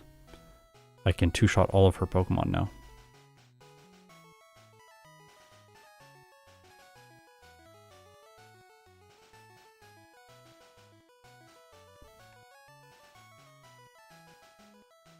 Yeah, next is Dugong versus Cloyster.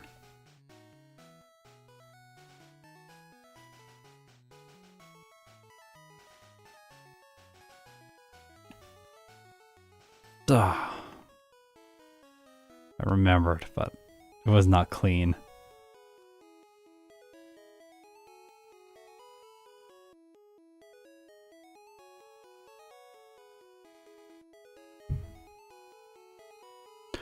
Yeah, the main thing about Daily December this year is just like from like a metrics perspective, it didn't perform as well as the previous year, but we did like way more work to try and make it even more hype. So I'm like, well, if it doesn't, like if the extra work didn't really like pay off, then like maybe I just chill out a little bit and we just have fun instead. Uh-oh. I think 1 reset here is okay, but 2 is probably too much to Misty. If the Starmie crits, we probably lose. It might be safer to just... Oh, we don't have Hypnosis yet. Never mind, we can't do that. Could confuse Ray. Well, I'll take 2. If we get 3, I'll restart. I don't want to restart.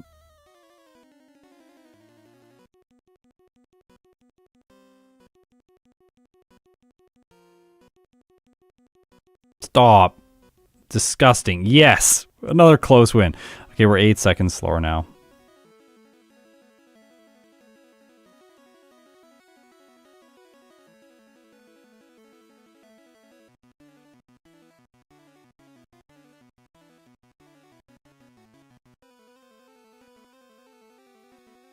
Yeah, we went up from 1 video a week to 2 videos a week now.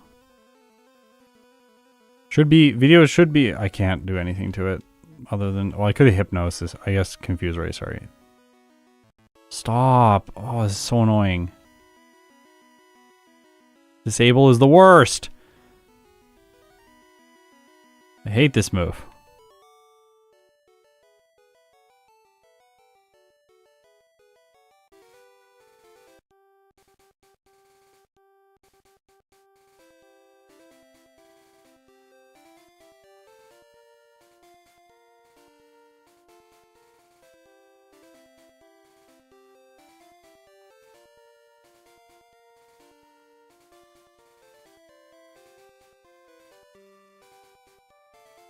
All right, pretty good here. That was pretty good.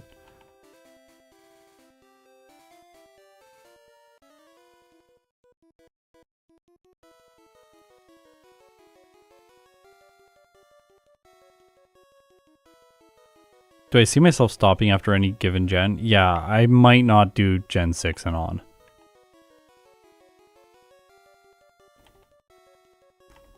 Like, all of the 2D Pokemon games up until the end of the DS era are like pretty hype. But I don't know if the Gen 6 runs, like, what am I doing?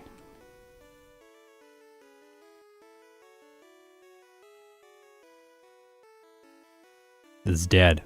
It's dead. Dead run. Don't talk about Gen 6. I go over there and then I did the muscle memory thing, which is just to get rest. But like, obviously we don't need a rest. We had 2 resets on Misty. The run's not like, I'm not super happy about that one anyways. So might as well just restart at that point.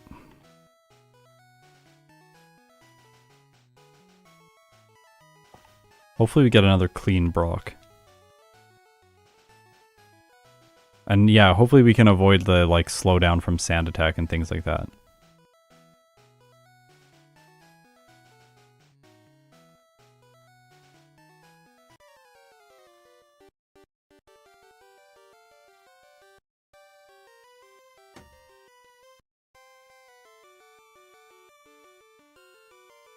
Hey, we saved the 1 second early game.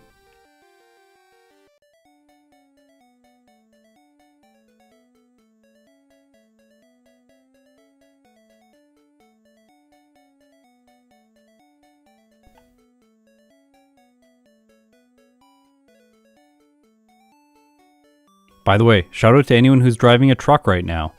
It's great to have you here. You might not be watching the stream, you're probably watching the VOD. But I appreciate the support. And I'm glad I can make your job a little bit brighter. Or more enjoyable.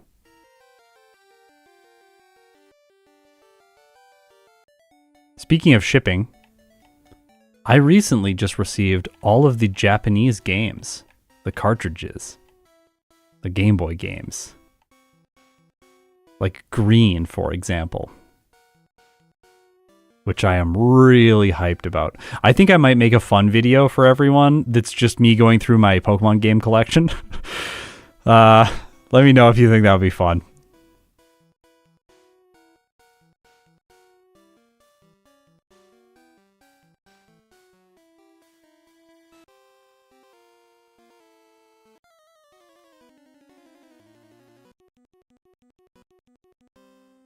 Don't ruin our day with Bide Brock.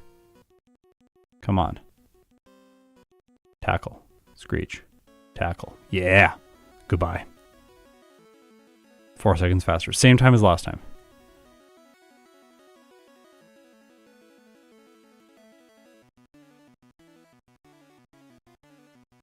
Gotta like speed run getting the full Pokedex.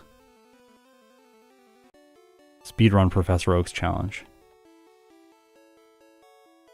Why do I say these things? Don't say these things. It's not a good idea.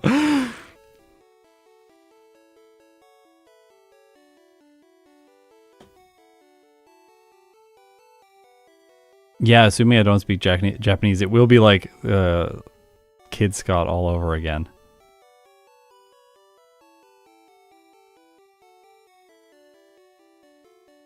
I did a run of Yellow Legacy. I did a solo Pikachu in it. There's a video on my channel. And a stream. Did I jump on miss once? I think I jumped on missed once. I wasn't even paying attention. But we can still just lick the Ekans. That's a nice thing about the Ekans being the final Pokemon there.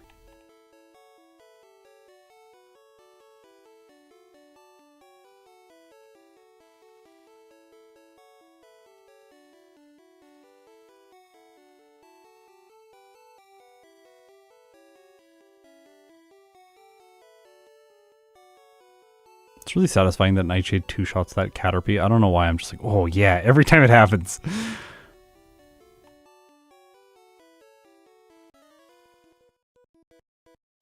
Do you think you could beat a Pokemon game blindfolded? No, I don't.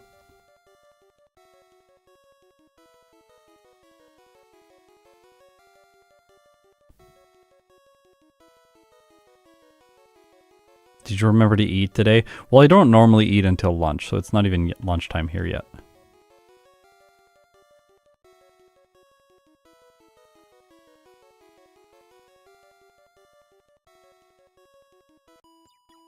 Yeah, Nightshade avoiding Harden does feel really good. So satisfying.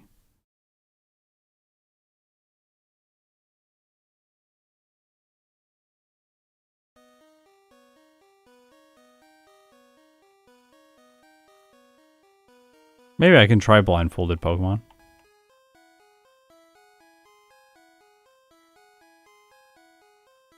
I'll think about it. I'll think about that.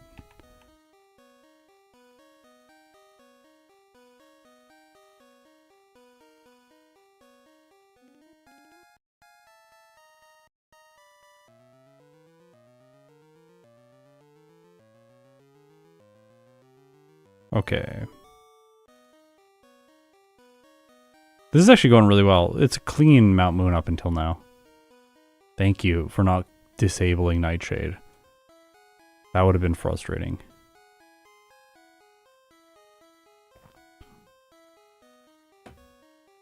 I love that you can't get poisoned as a poison type. It's really satisfying. Poison is so annoying in these moments. You like open your inventory just to get rid of the flashing on the screen. Or you just walk to the city and watch all the annoying flashes. When I was a kid, I used to think that my game was broken and it was glitched. It's like, what's happening? Oh no, I'm not going to be able to play Pokemon anymore. Because like there were rumors at school always of just game-breaking glitches where like your save file would get corrupted and you wouldn't be able to play anymore.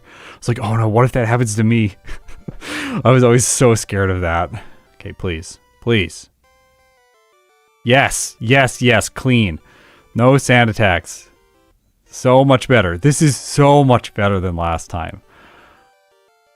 Oh, this is like the perfect rival fight. 28 seconds faster than the first run.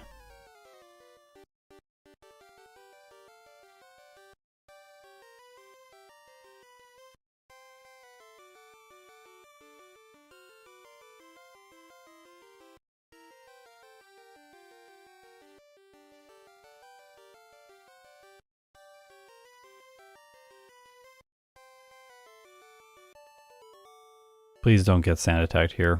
This Pidgey is always so annoying. It only has one chance though, because I two-shot. The next one will have 2 chances. I'm gonna fight this guy and then we'll go back and heal. I'll have to lick one of the Pokemon. Maybe we won't lick the snake. Yeah, we'll lick the bat.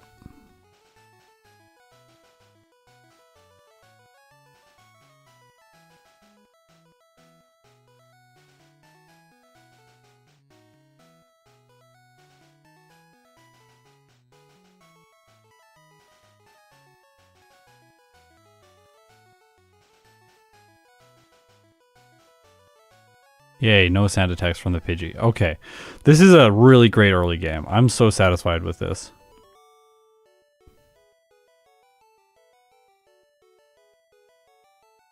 It's going much better than it was last time.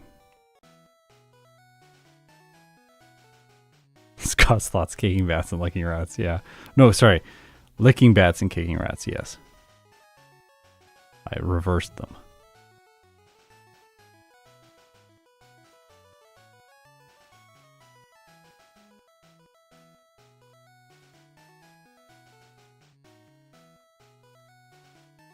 Look at my PP. Look at it. 0.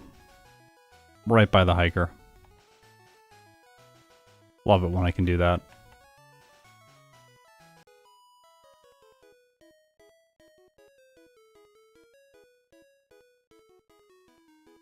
Oh my gosh, I'm thinking back to the guest cat that we have right now. Her climbing up the curtains right before the stream started. That brightened my day a little bit.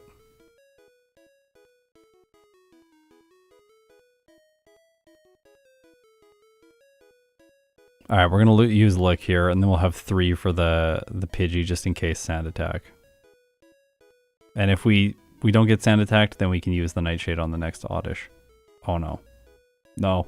Okay. Whew. We did it. One annoying sand attack throughout Route 24 and 25 is still amazing luck. I have a chance to redeem myself here with the use of the escape rope.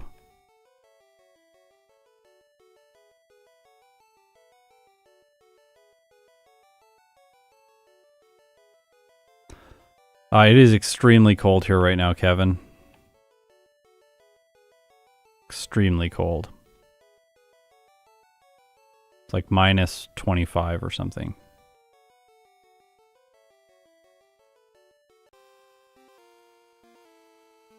Well, we're not healing. Don't want to waste time going back to the center. Alright, please. Just water gun me. Don't crit. Just don't. Thank you. Thank you. Yes, 43 seconds ahead. This is much better. I am so glad that I restarted.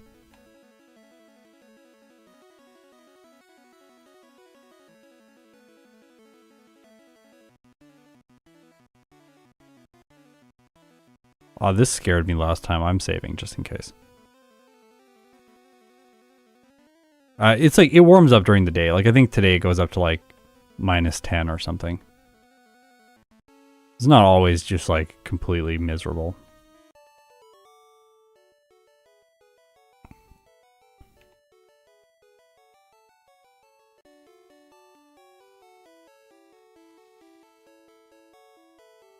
Yeah, this is Celsius.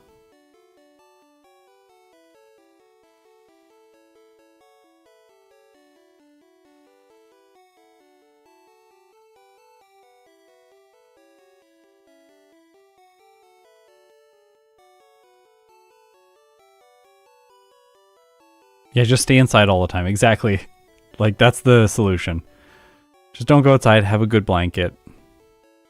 Eat warm food. Oh, that's the first sand attack that Sandy did to me through this entire stream.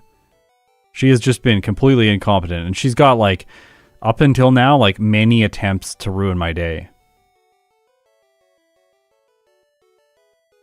I really like the heal after the digging rocket, because then the ether here replenishes to full nightshades. I don't know, it just lines up perfectly and it's really satisfying. Someone will probably eventually write me a comment that's like, actually I tested it out and it's suboptimal to do that. Okay, cool, but like, it lines up, it looks beautiful. Third door, not the fourth door. 3 doors down.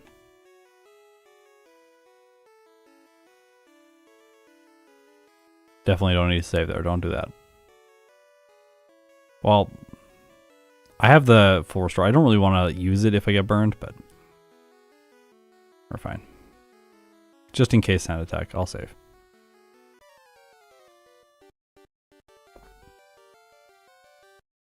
Please, please don't do it. Thank you. He potioned. It's pretty rare to see him potion.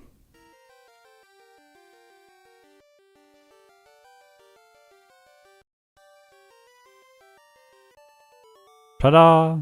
Dropped 2 seconds there, but that's because I picked up the ether before the rival, so I actually gained time. Because last time I did the rival and then I picked up the ether, so all that time bloat was displaced. Which means I gained like maybe 10 seconds in this split. We'll see by the time I beat Surge if he doesn't crit me with Thunderbolt.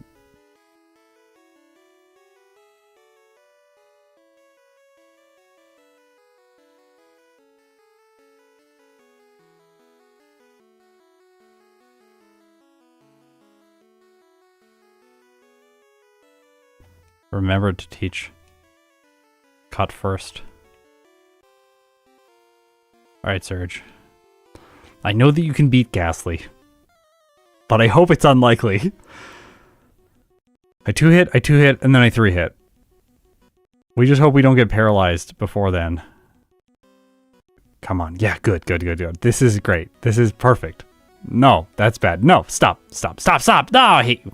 Surge.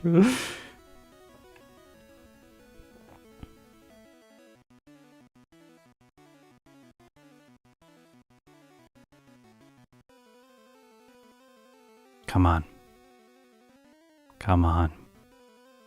Stop it. Okay. So we lost a little bit of time there, 33 seconds ahead, but we still got a buffer. We're still ahead of the previous run, and like all of the big time savings are later into the playthrough anyways, so.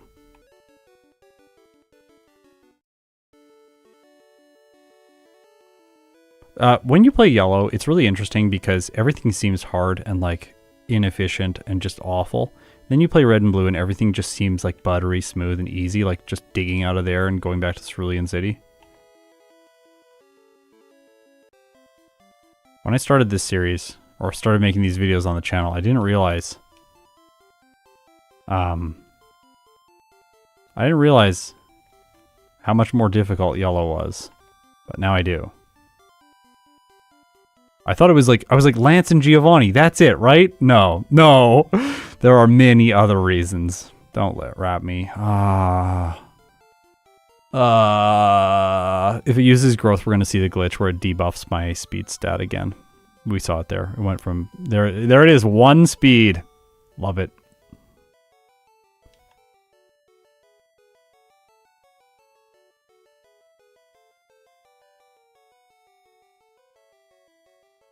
I am going to not heal with the full restore because I needed it in the cave last time. And I'm pretty sure this guy's always bad. So even if I'm paralyzed here, it doesn't really matter. And then I'll heal, get rid of it at the center before the cave, and retain the full restore for the cave, just in case the status condition junior trainer gets me with stun spore or something again.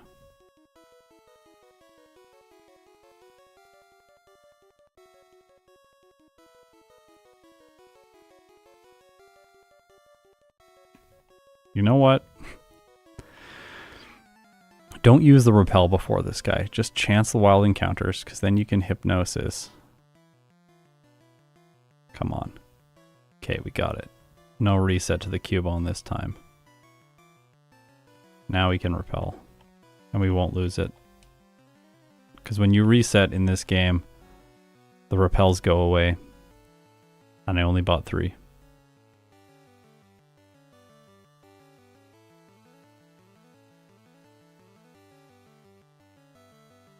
Yeah, I'm glad I started with yellow too.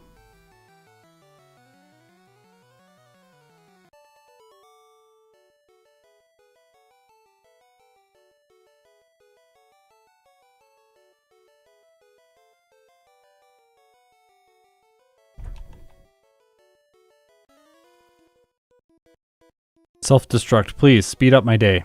Speed it up. Yep. Self-destruct 1. Self-destruct 2. Perfect. Self-destruct 3? No. Okay. Well, I was asking for too much there. 2 self-destructs, though, is pretty nice. Probably each one of those saves 1 second of time. So, it's like 2 seconds faster there. Any plans on streaming games beside Red this year? Yeah. I'll be streaming games beside Red this year.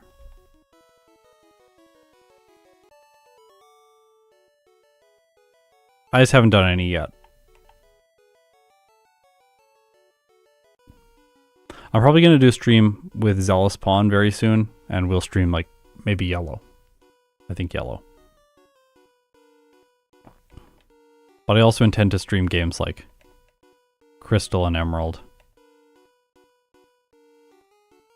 My first Platinum stream that I did performed really badly, so I don't think I'm going to be streaming Platinum.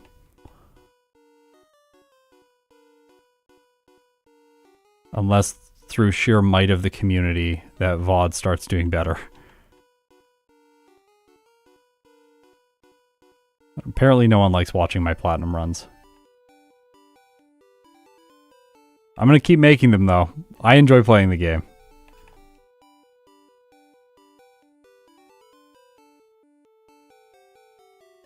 I know in the past you've mentioned this, that this whole project started as a way to practice making videos. How much is that still true? It's not true at all anymore. Like, I started to practice making videos, but like I don't need to practice making videos anymore now.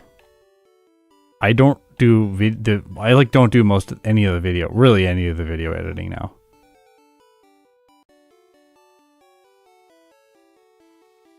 I do a little bit.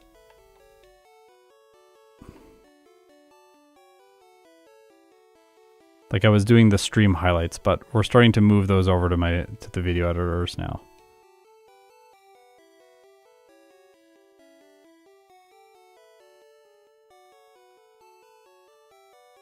I'll check.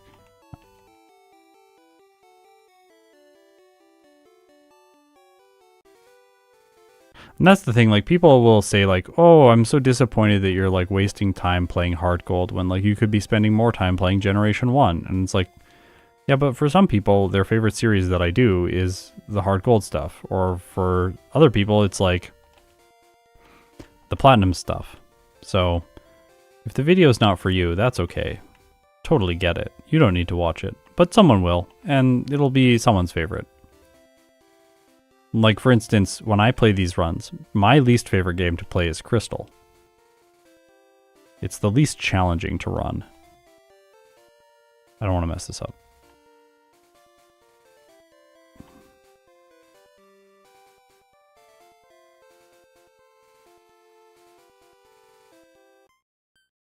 So my least favorite game to run is Crystal, but that doesn't mean I'm going to stop playing it because I've had a lot of people comment saying like, oh, this is my favorite series that you do. Thanks so much for running Crystal. It's my favorite game. I'm like, wow, that's amazing. That's great. I'm glad that like, execute wasting time as always. Remember, if I crit that, I'll one shot, but no crit. 1 minute and 10 seconds faster at Rival 4. So this is really good.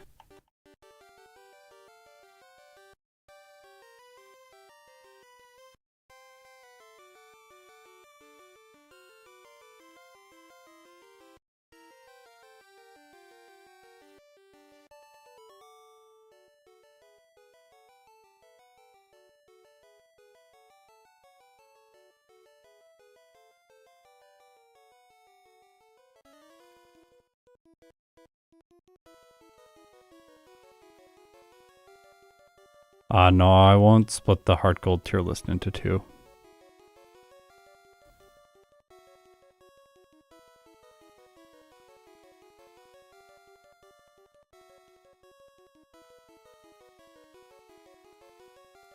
Wait, you are making these videos for you specifically? Like, I am making the videos for the people who watch my channel, but like the people who watch my channel is a vastly diverse group of people. To some extent. Like, we all are Pokemon nerds, let's be real. But everyone likes different things about the games, different aspects of the games, different games.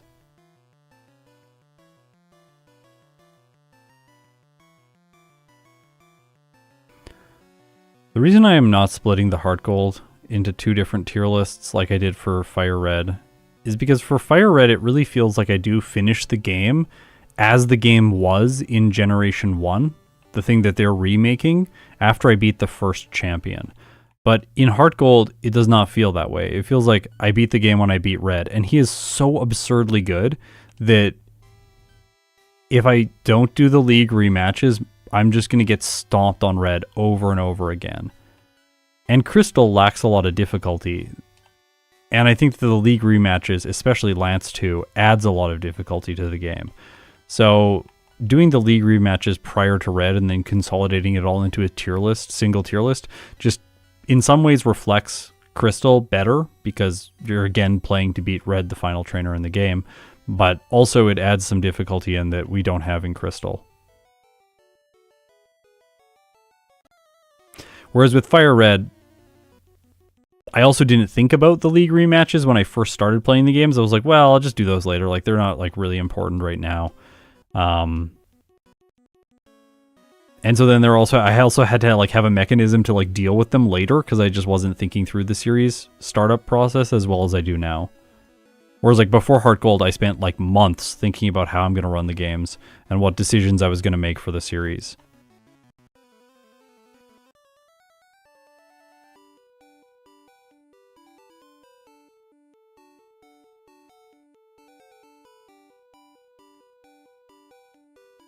Okay.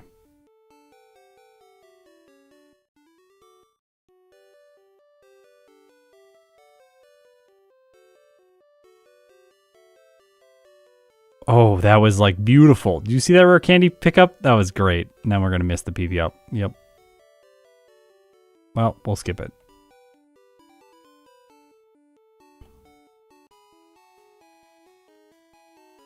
It's so weird not training on Cycling Road. It's so weird. So many Pokemon in yellow have to do that. I bet Gastly does. I don't remember. But I bet I did some training there with it. Gonna get the Sylph Carbos. It's less biking annoyances and less steps. No, don't get that. Well, I did.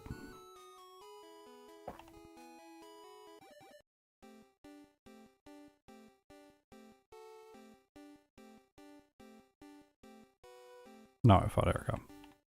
I went to Koga next. Sorry.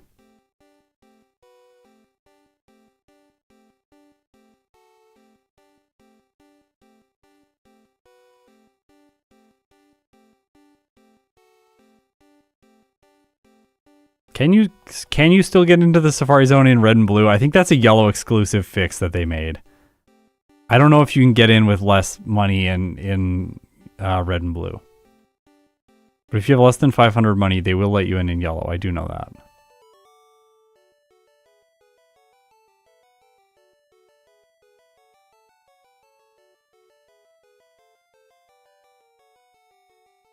We're doing pretty well. This second run is ahead.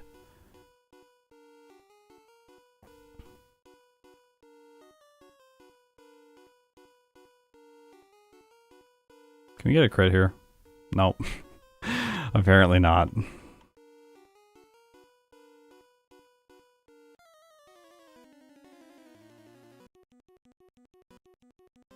Let's go, Koga. You're bad. We all know you're bad. You're the worst gym leader. Actually, you're not. Lieutenant Surge is the worst gym leader. 1 minute and 42 seconds ahead of the former time. Pretty good.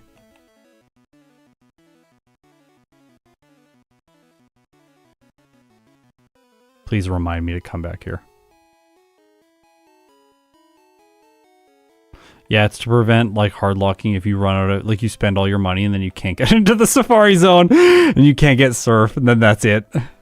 You just lose.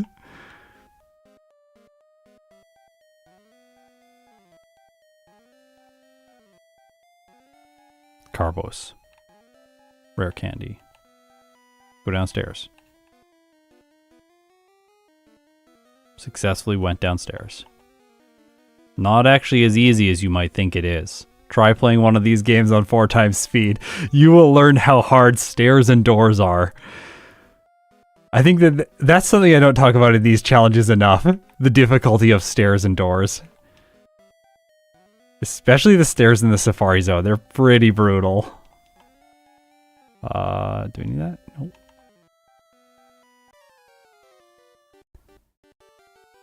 Okay. Rival 5.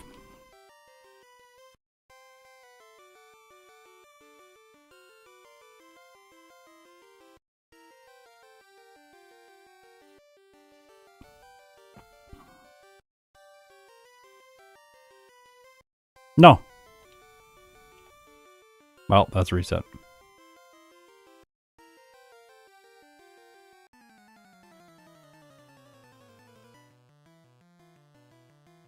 What? Any ideas for determining the optimum Pokemon natures in Gen 3 beside vibes at this point? Yeah, of course. It's obvious which are the optimal natures.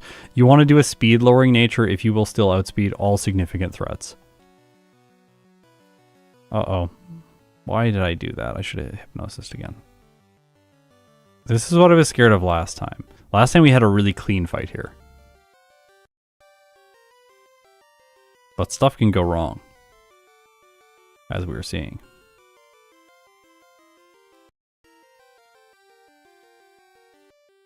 Alright, come on. No. No. This is the pain of Gastly and any Pokemon that uses Hypnosis. There's just always going to be 1 or 2 fights that's like this. So we have to 3 to 4 hit the, or 3 hit the Alakazam. So Hypnosis is safer because we just won't survive if we don't use Hypnosis. And then if we don't Hypnosis this thing, it's just going to ruin our day. With its own Hypnosises. It's Execute. The prior evolution to the most annoying Pokemon in the game. No, stop. Oh my gosh.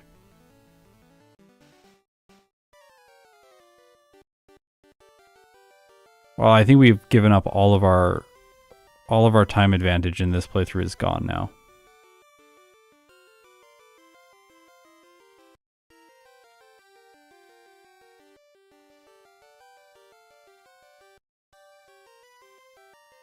Stop. Are you kidding me? I cannot believe how bad this luck is.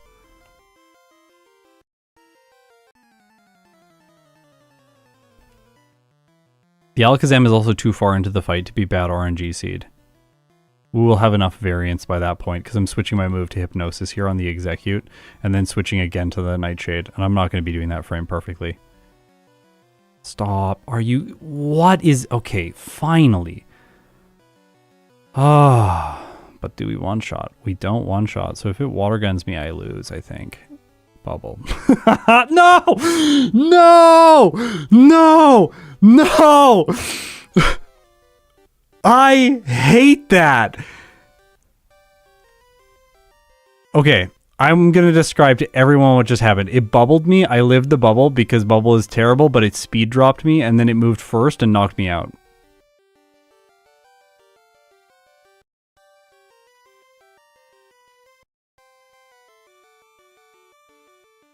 Okay, this is what the fight's supposed to look like. How bad is this going to be?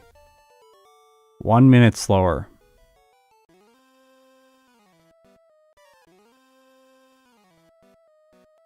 Ah!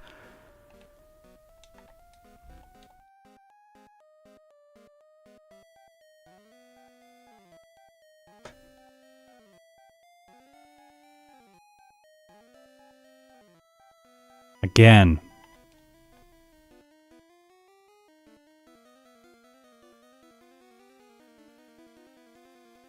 Just so everyone knows, when you're watching a versus video, this is what I've done, but I've done this for like 8 playthroughs. I just want to emphasize that. Every time there's an awful battle like that where I get terrible luck, I restart the entire playthrough. And then I just do it again, and then I just get 7 or 8 full playthroughs. And once I have all those, then I make the versus video. So I always say they take tons of time.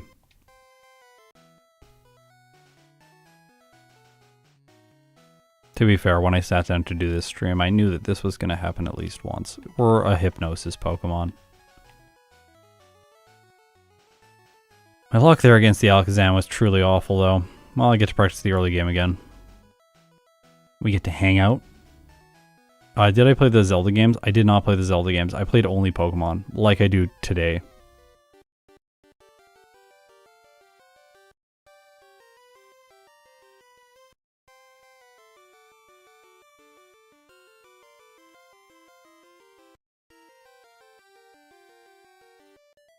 Watch Brock use Bite against us like 6 times. We just have to restart over and over and over again.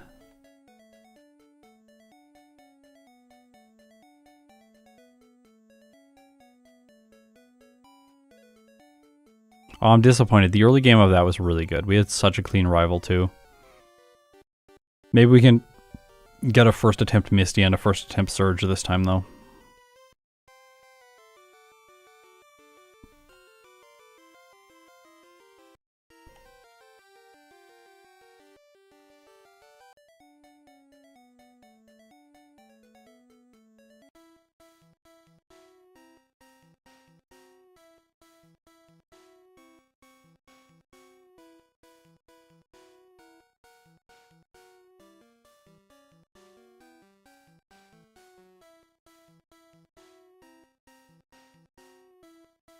Clean. I'm trying to get my overworld motion as clean as possible. That's why I'm not talking.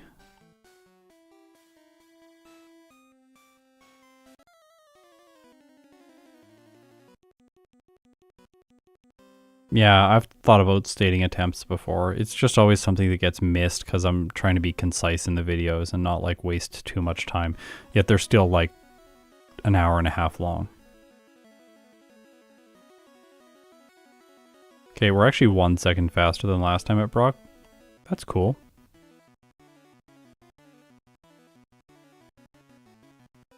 Getting flashbacks of the Drowsy stream? Don't tell me that. Don't tell me that. I don't want to think about the Drowsy stream.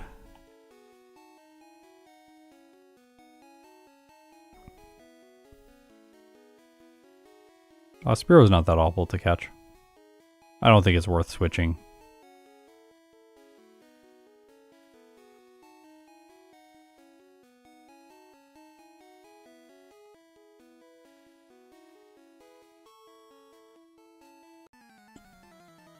You have to walk through this patch of grass.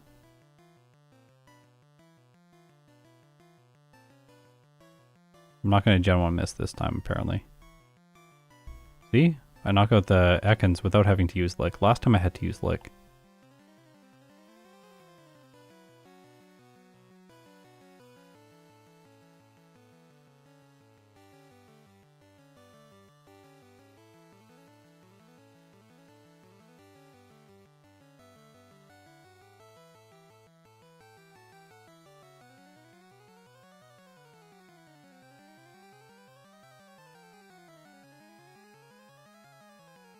The question is which Drowsy stream? Yeah. Both have been bad. That is true.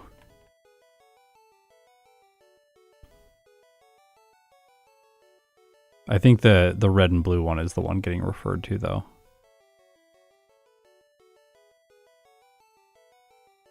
Look at my PP. 1 left over for the Spearow.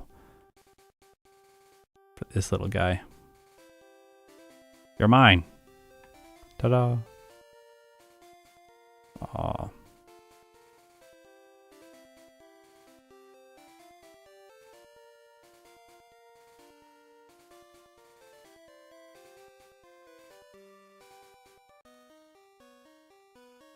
Paris?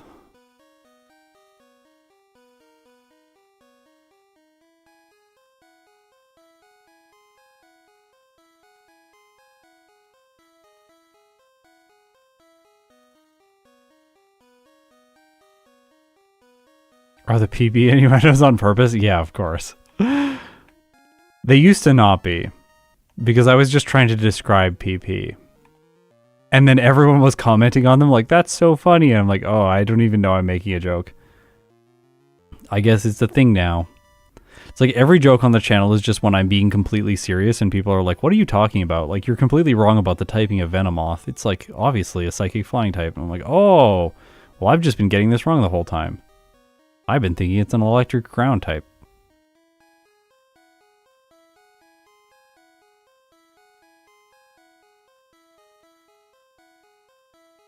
You know what? If you go back and if you just like make peace with the fact that you're going to have to go back to the center to heal because you have Nightshade, the PP actually lines up really well in the early game. There are a lot of satisfying moments like that where you just deplete your move right as you're about to make it to a center. You have to use like 1 lick.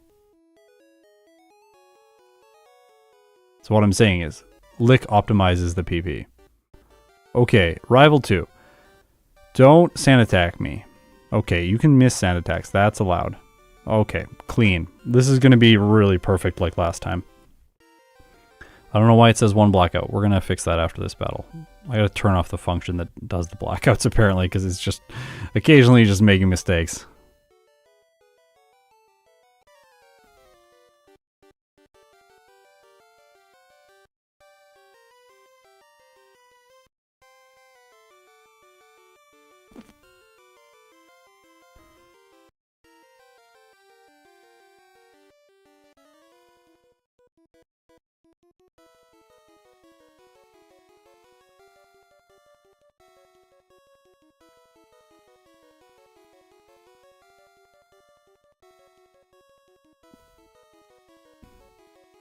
The early game with Gastly feels pretty good. It doesn't feel like Gengar. Gengar feels bad because you want Gengar to be like this outrageous beast of a Pokemon, but it essentially has to play the entire early game until right now identically to Gastly. It feels really unfair. You're like two-shotting a bunch of things. You're like, I'm a Gengar, but like, no, you just do the same amount of damage as Gastly. The big differentiating factor between Gengar and Haunter over Gastly is the fact that their stats are just higher. So later in the game, when they get special moves, they start dealing more damage. One other thing is that I mentioned before, that Gengar gets Body Slam, whereas both Gastly and Haunter do not. Thank you for not missing. Oh, we didn't miss once after that sand attack. Clean! Gengar can have Mega Punch. Yeah, that's another difference.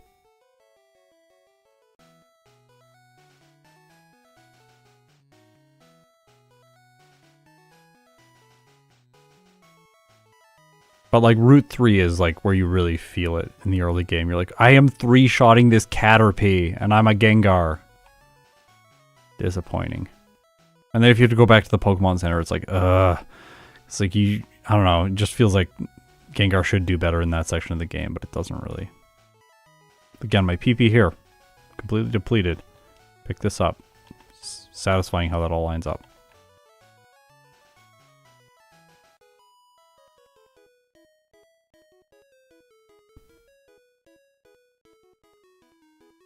Be careful arguing about Body Slam and how that move works, because people will get you in the comments. They'll come after you. They'll just say, I'll say like, well, you don't have a Body Slam, like a body to slam with. And then everyone's like, it's not actually like slamming with your body. It's picking them up and doing like slamming their body. I'm like, no, it's not. It's like, what is it? It's like in Japanese, it's something like crush or something. Like it really refers to the fact that you're like attacking them with your body. Okay, no sand attack there. That's good. But also Gengar shouldn't have a body. It should just be like ectoplasm or something.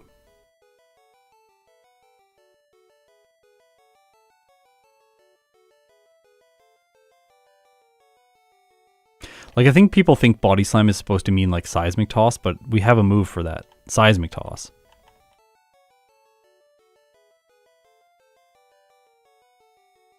Yeah, Gastly should get Headbutt, you're right. It's just a head. Haunter should get punches, let's be real. He's got little floating fists. You can throw down with those, I think. Alright. Misty, don't be bad. Don't be bad. Don't be bad. Don't be bad. Come on. Should we lick this Starmie to maybe paralyze it and for super effective damage? Huh. Okay, Water Gun, that's really good. No crit. Okay, yes, we did it. First turn. First attempt Misty. 44 seconds ahead. Like it. Good, good, good.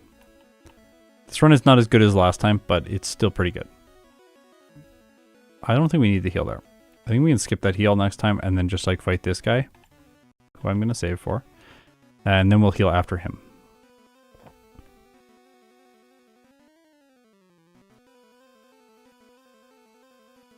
That means I can just brain off, spam. Oh no. I hate you, Drowsy! Drowsy! Drowsy! Thank you. Oh. Truly a nightmare Pokemon. Imagine if the champion had a Hypno. No, don't. That's so scary. I don't want to think about that. Oh my gosh.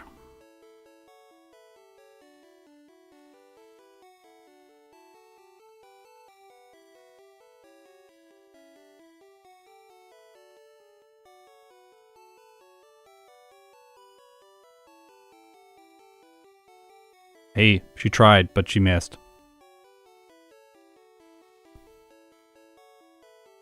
Only one sand attack from Sandy. This whole stream.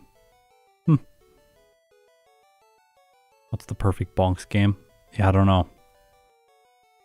I'll have to figure out what minimum bonks is. The video that everyone wants to see. I beat Pokemon Red.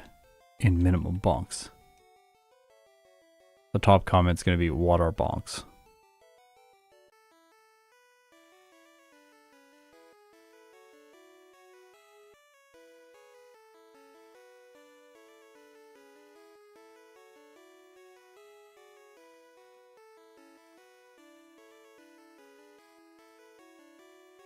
No, Hypno has really decent physical defense and HP.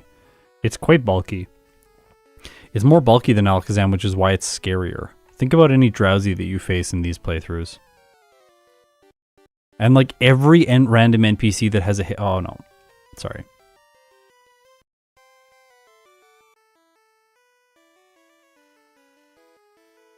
Forgot to use the ether.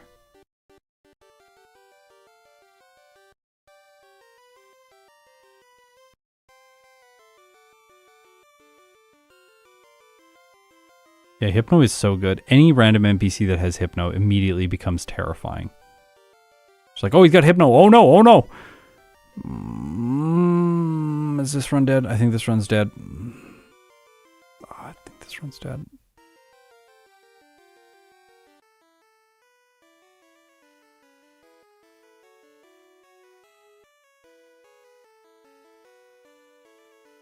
Ah!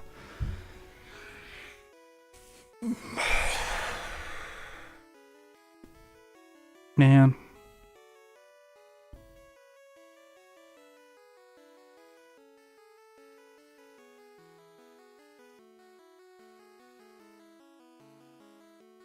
So, I forgot to use... Oh, I forgot to do that too. I forgot to use the ether after defeating the guy with Raticate. Because I forgot to use the ether, then I couldn't beat the rival because I only had one use of Nightshade, so I had to reset, which is just like a stain on the run. Then I reset, and I accidentally used a Repel instead of using the ether, so that run's dead.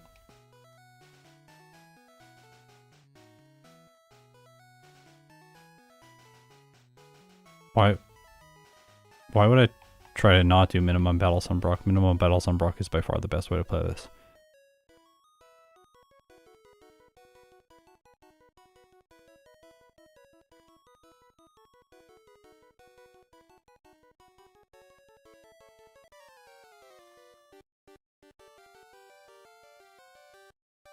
Ah, come on. We gotta do this time.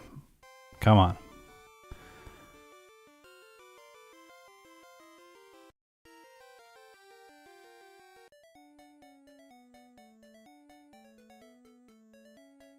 Yeah, but then we have to add, but then we add training earlier on. I don't think it's worth it. Like, if we add a bug catcher earlier on and we, like, 3-shot both of his Pokemon, it's like, that's 6 turns. So, like, do we save 6 turns later? We probably break even.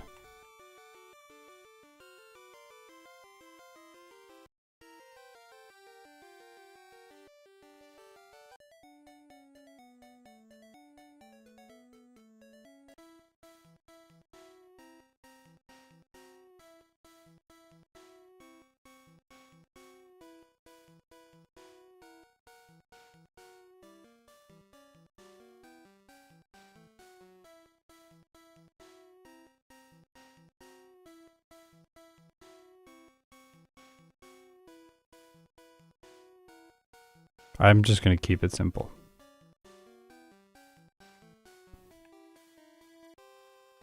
I just want to get a run with this strat. This strat's good enough.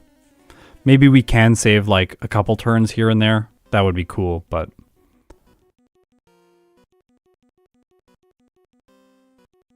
Tackle, bide. Confuse Ray. Breaks it. Win. Not the best Brock, but... all the Brocks are coming in around like 209 to 215. Like 215 would be very bad. Just overall, there's like quite low variance in this split because we're not doing much. And nothing can, and nothing can really go wrong. I don't need to buy as many of those. I actually do want to buy potions though. Last time I regretted not getting them.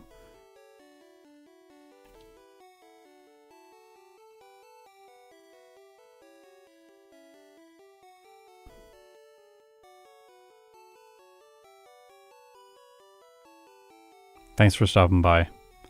Isn't Gastly near the top of J-Rose's tier list? Yeah, I believe so. For first stage Pokemon, yes.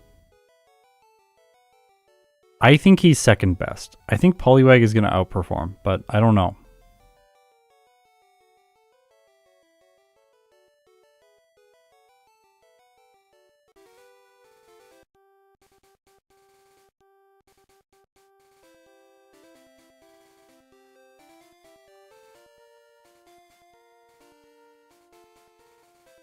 You need to save multiple turns per turn spent to justify the amount of time getting into those battles.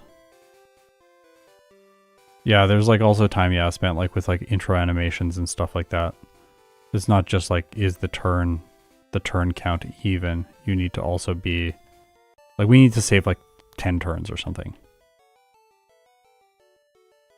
Sometimes it makes sense if it's synergizing with another goal. Like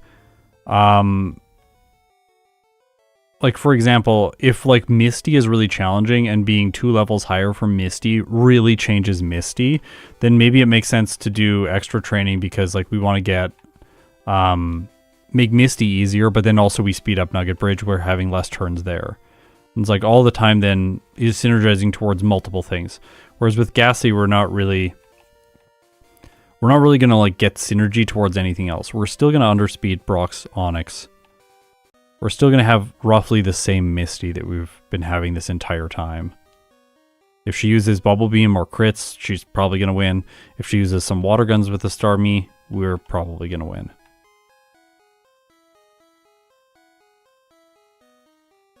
And then Surge is just kind of random. If he uses X Speed, we probably win. If he uses Thunderbolt, we probably lose.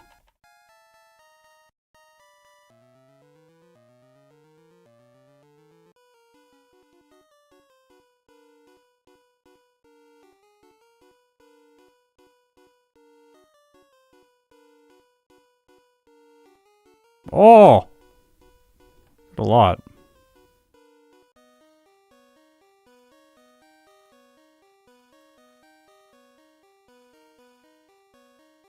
Yeah, you want to train as late as possible into these runs. That's the goal.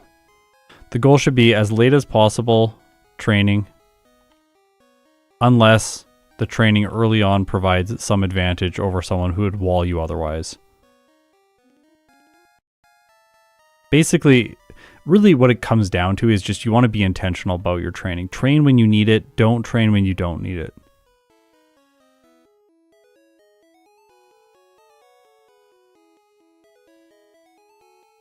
And this is something that I learned in StarCraft, which is like when you're playing a strategy, whatever the strategy is, make sure that you know what your win condition is. Like, why do I win when I do this? Don't just like play and then go like, well, at some point they're going to make a mistake and I'll win. Like that's a bad strategy. Like your strategy should be like, I get to this point in the game and then because I've done X, Y, and Z, they can't win anymore. And in this case with Gastly, like the win condition is just we have Nightshade. It's fixed damage. It does more than enough to everyone in this section of the game. We don't need to do extra training. It's just going to be fairly slow, having to go back to the center and heal occasionally. That's okay. And then eventually we get Thunderbolt, and then we just minimum battles everything.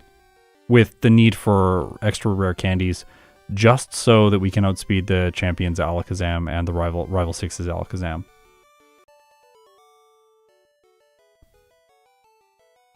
Yeah, drone as much as you can before you make army. Yeah, slightly inverted there, but yeah. Make army at the last possible moment with Zerg.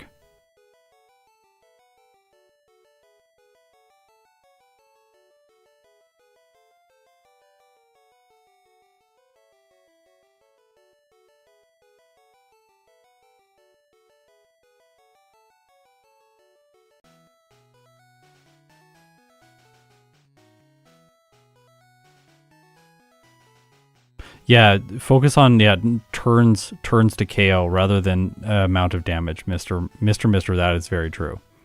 A lot of people always are like, use this move because it does more because it will do more damage. Like it doesn't matter how much damage a move does if it takes the same number of turns to KO. Then the only difference is, like in this case with Nightshade, if you have the same number of turns to KO with like Nightshade and Thunderbolt, for example, you should use Thunderbolt because you could crit or you could paralyze. And both of those things will give you a small advantage in the fight, in most cases. Sometimes Thunderbolt will waste time because it prints text and you don't want to print text. But that's we're getting pretty granular there.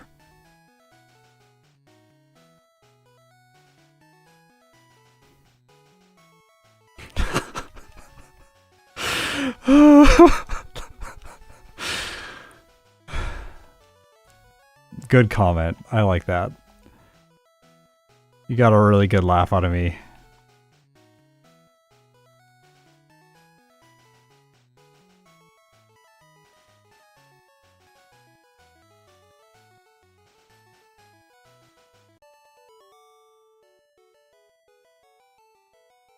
The nice thing about Gastly is that in the early game, outside of Brock and the rival, which occasionally can do bad things to us, there aren't really a lot of moments where I'm just fearing for my life.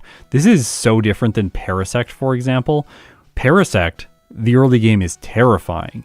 Everything is a threat. You're just constantly like, I might lose here, I might lose here, I might lose here. So that run is not fun playing if you do it multiple times. Because you just get increasingly traumatized by all of the bad things that can happen to you as you're trying to get through just Cerulean City with no resets. Whereas with Gastly, it's like, yeah, you're pretty much always going to get through. Like, maybe you'll have one reset, but like, if you're just willing to accept 1 or 2 resets here and there, it'll be totally fine. Whereas Parasect's like, the Spearo's going to one-shot you, the Goldine's going to one-shot you, everything's awful.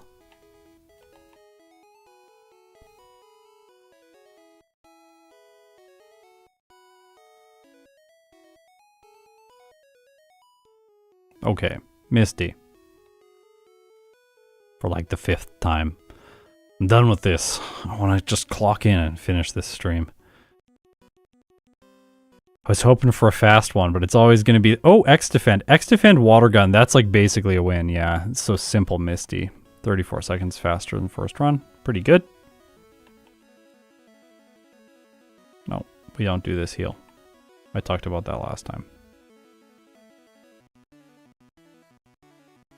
I've never had a reset here, so like I'm just going to do it without a save.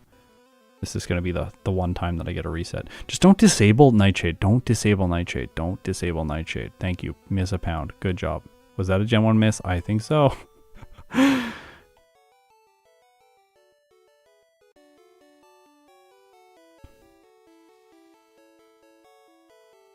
was clean. Really clean against that rocket.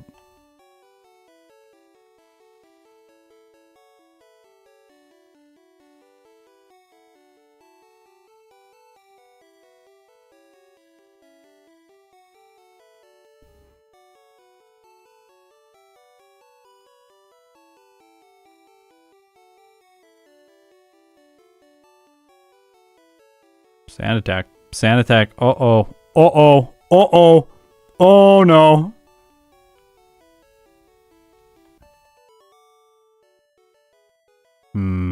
We have 5 less PP because of that sand attack streak. So Sandy finally did something.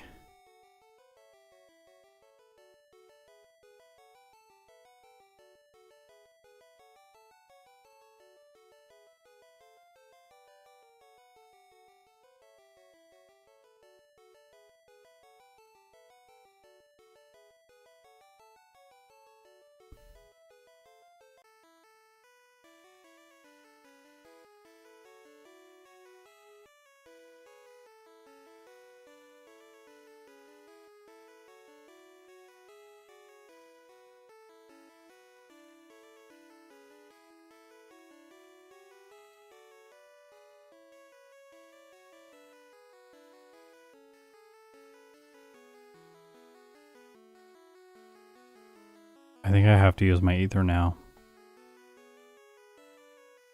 We might have to use Lick on Surge.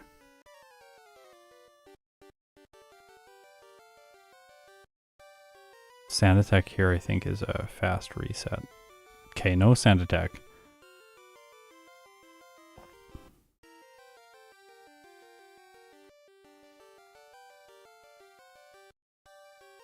I'm going to use a lick on the War Turtle instead.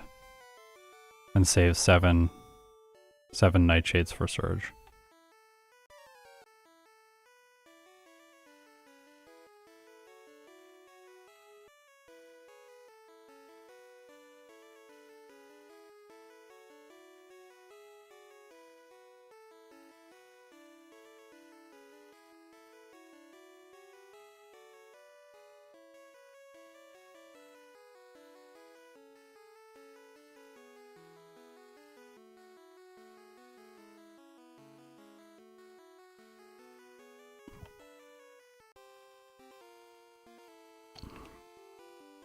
Okay, Surge, don't ruin my day.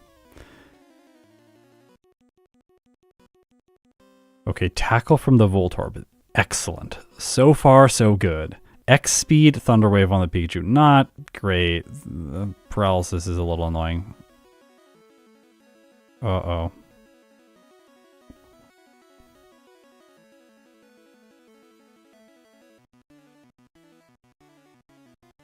That was not good. We made it to the Raichu and then we lost. He does waste more time in this game compared to Yellow. When you reset in Yellow, it's so fast. Alright. Got him. Still, it's fine. It's fine. Apparently he's amazing today. He's given us 2 resets.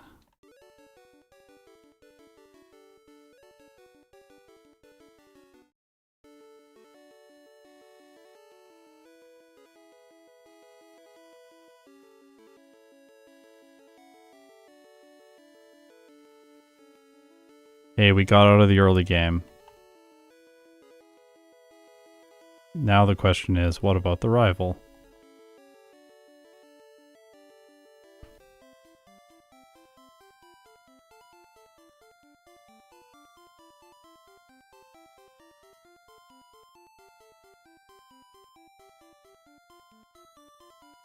Sorry.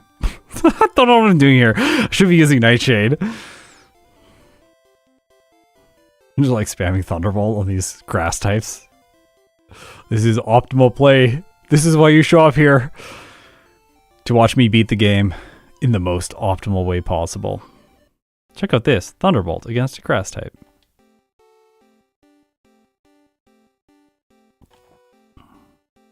It's okay. At least I'm not using Thunderbolt on Piloswine. Oh, Gen 1 missed there with Thunderbolt. Cool.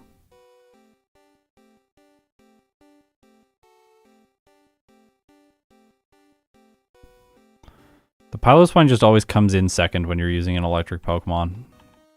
I never anticipate that. I should. By this point, I should have clued in.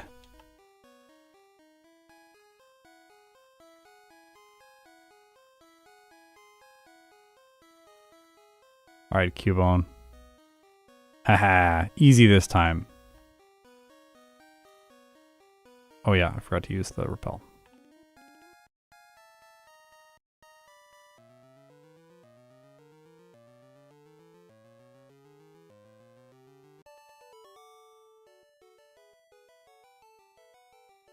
Okay, we kept the full restore until now, so that's good. We can use it here if we get Stun Sport, but we're not going to. Good. Bulbasaur can poison, of course, but not Gastly.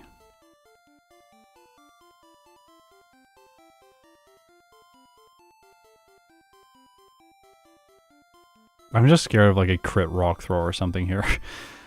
It could happen. Not as beautiful self-destruct luck this time. Oh, well, Graveler did.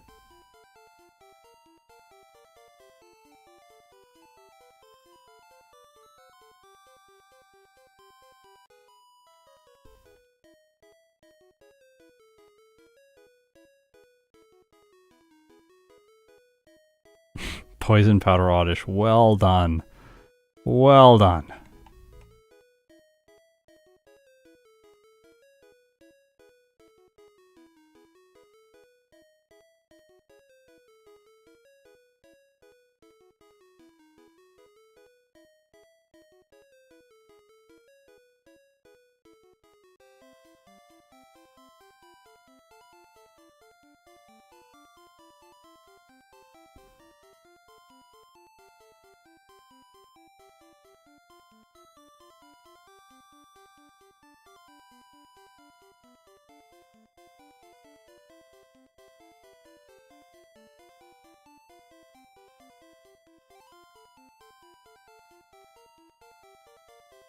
Okay. Did my deposit. Gonna go grab some items now from the hideout. Oh. Keaton, thanks for the $10.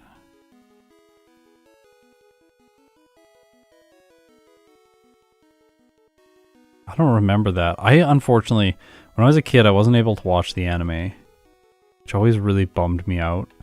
My grandpa had cable TV, so I'd have to go to his house to watch. And then there was always other shows on, and I got really frustrated. Like, why is it Powerpuff Girls? I want to watch Pokemon.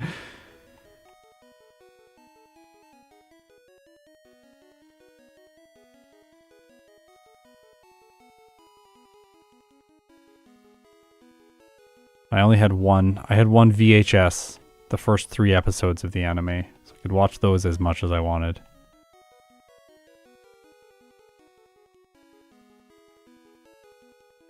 Alright. Got myself some carbos.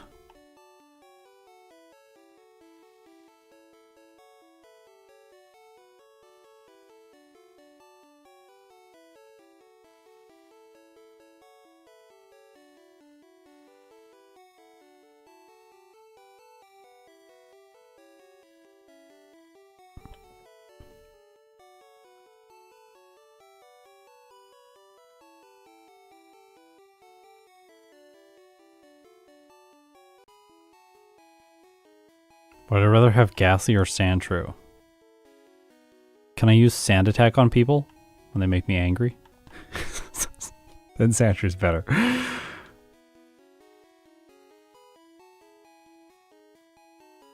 If Sand Attack is outlawed, then maybe Gastly can put people to sleep.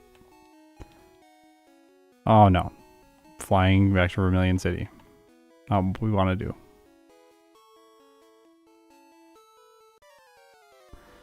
Rival, okay. Let's go. Let's not waste time. I'm just gonna go for it. Oh, this is pretty fast. Pretty fast. Thunderbolt, because if we crit, we one-shot. He used Teleport. What a terrible choice. What a terrible choice. Alright, we're roughly at the same place we were with the playthrough that died later on.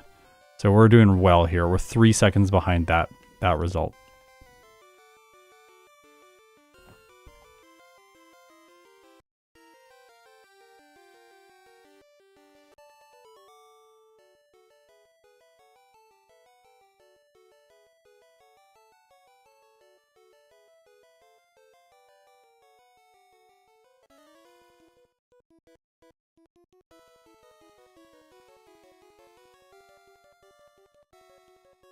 These Chandler are so easy when you have Psychic.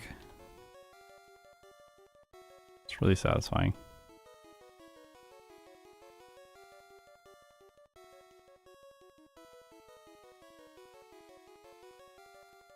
Thunderbolt's good against these people. They got a lot of flyers. Zubats. Oh, that Golbat sprite never ceases to disappoint me. Looks so janky. Gen 1. Yay, crit. That would have been a 2-turn. And it could have been annoying with something like Confusion, confusing me, or Hypnosis.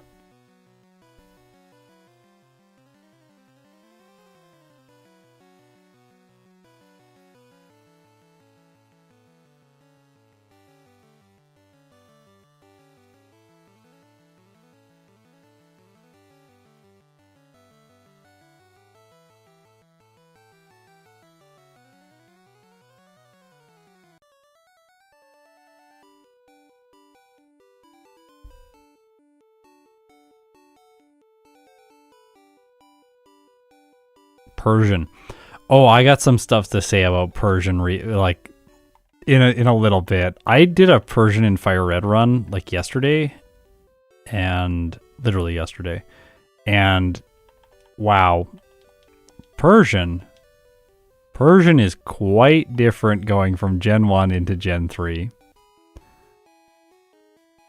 In Gen 1, Persian is quite good because it gets crits every turn with Slash.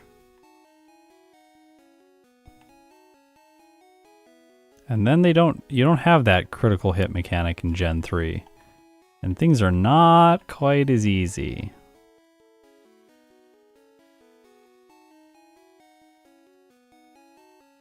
Yeah, after Gen 1, Persian fell off, yeah. I did get the Carbos here.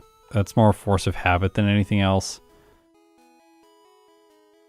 We'll just be really fast by the end. Oh, I love that evolution music. It's so good.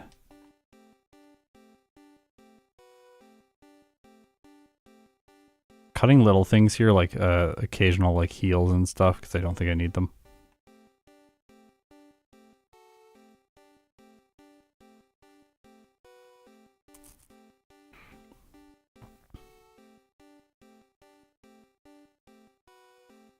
I don't think I need a heal for Erica. She's been so easy. Or a save, I mean, not a heal. A save.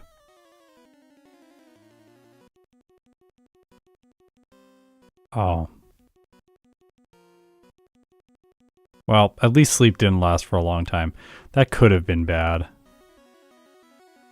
If it like kept critting me with Razor Leaf and I slept for like 6 turns, that would have been annoying.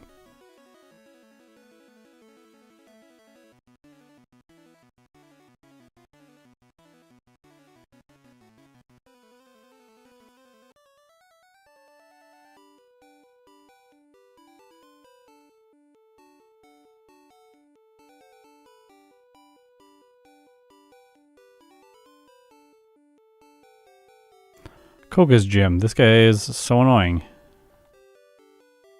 We get some crits here. Like, speed this up. Yeah, 1. Oh no. Oh no. Oh no. Well, 1 reset to the juggler is not great. I don't really want to spam hypnosis against him.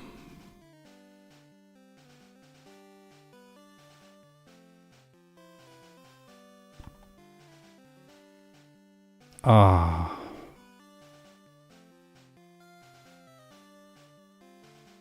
Maybe I should.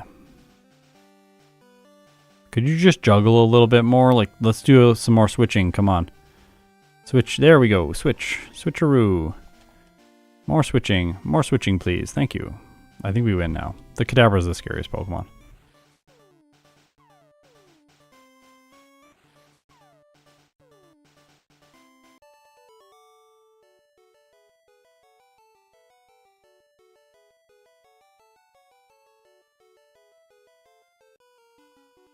I think saving in front of these 2 people is like mandatory.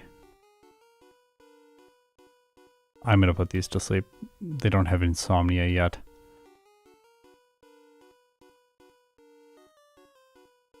I don't have to heal before Koga. Okay, easy. I don't need to save for this one. This one's simple. 1 shot. Mach is a 2-hit.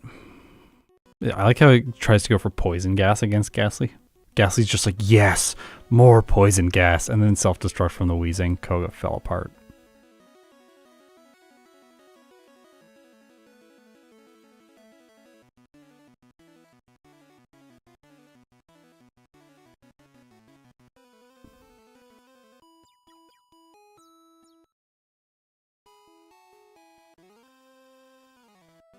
Yeah, I wanted to get the switching juggler art.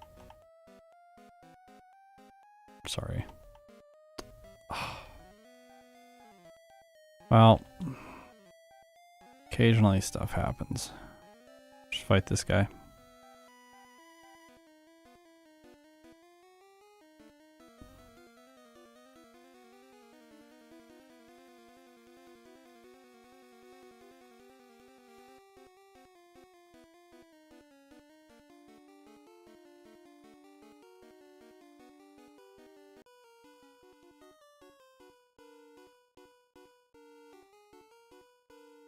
I'm so sad. I'm so sad.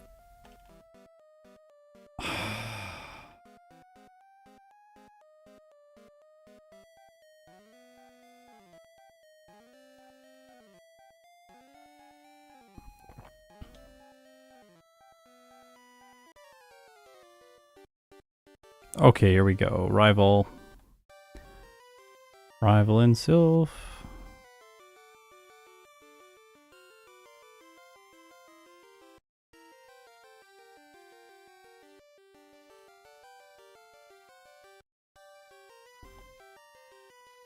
Alakazam goes to sleep right away.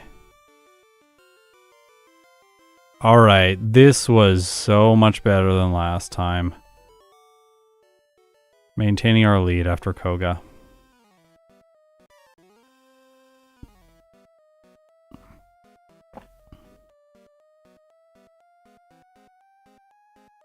This guy was problematic, so we'll save. If you do trade backs, what do you mean by trade backs? Like backports? Backports will be yellow. Backports will be yellow. Wow, this goes terrible this time.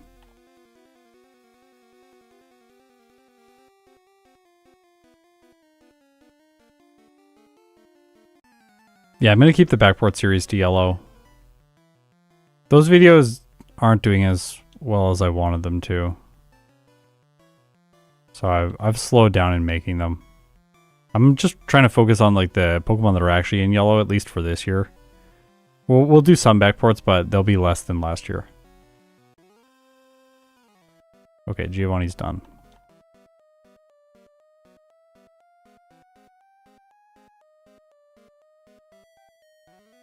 How are we doing for splits? Pretty good. We're like a minute ahead right now. Oh, we don't have the Warden candy yet. I need to remember that.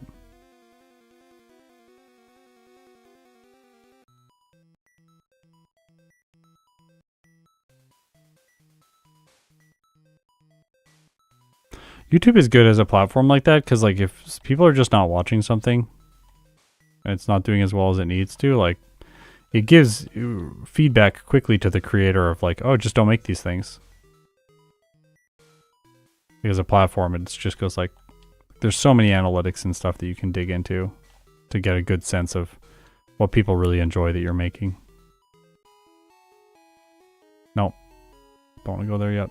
Want to go here so that I don't forget it.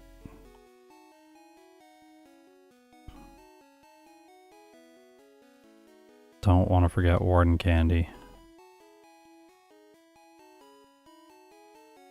Alright, got Warden candy.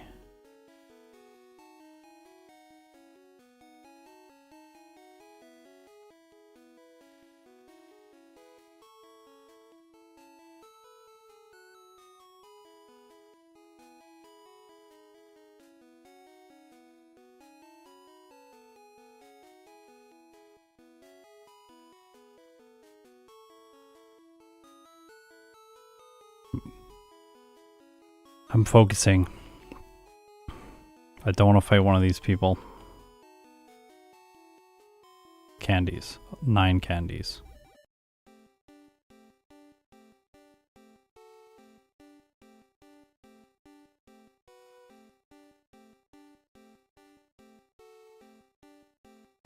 I don't want to evolve either. That would be disappointing. Like, oops, now it's a Haunter run. We'll do that one later in the year. Okay, here we go. Tombstormer Brother, indeed. Shout out to Gym Leader Matt. Always putting out excellent results. Hey, you know what I realized? Psychic does decent damage. You can Psychic first turn to prevent damage if you special drop.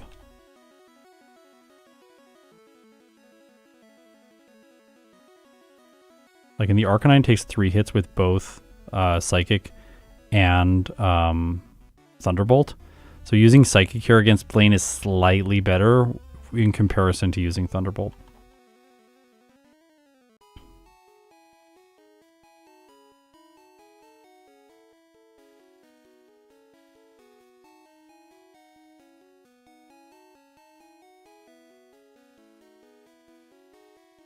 All right, Sabrina.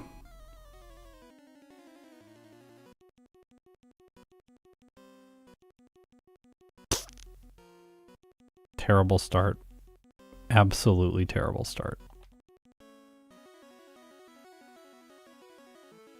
I could have tried to get through with Hypnosis, but I decided not to. I only want to Hypnosis the Alakazam. Stop. Are you kidding me?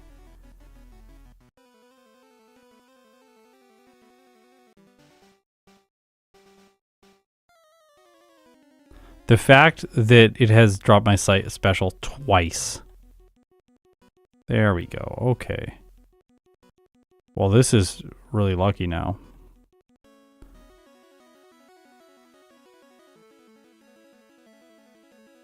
Okay. Not great.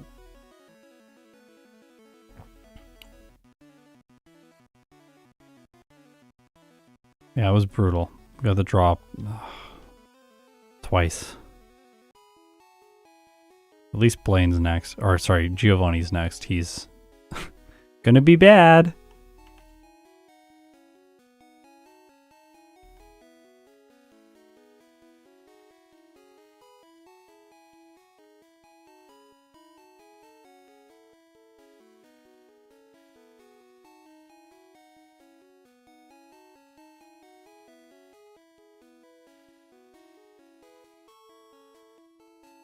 No, the special drop does change meaningful things, though, because the Arcanine can do more damage with Fire Blast. And if you have low health, then the Gastly has potential to lose there. So the special drop there... Like, yeah, if we're doing like a task or something, it doesn't make sense to get the special drop, because you'll just waste time, but... Yeah. Guard spec, perfect. Oh... That's the damage ranges here are slightly less good on the Nidos, but it doesn't matter because they're both really bad. In yellow, that would matter because they have your Earthquake. That's the huge difference between these playthroughs.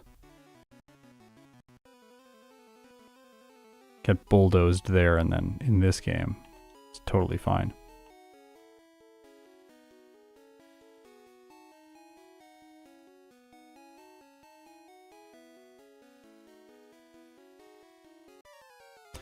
Rival. Come on, Alakazam. Just go to sleep. Just go to sleep. That's what we need you to do. That's what we need you to do. We don't need the badge boost here. Not necessary.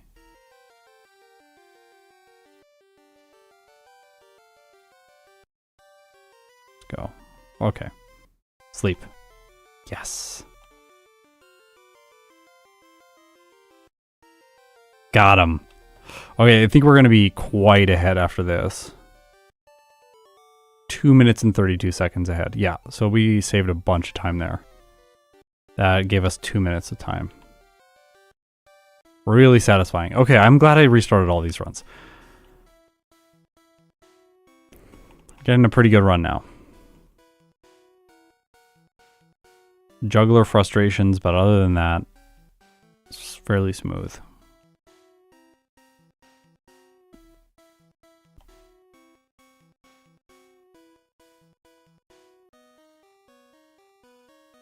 I had an intrusive thought that I had forgotten strength, but I have it.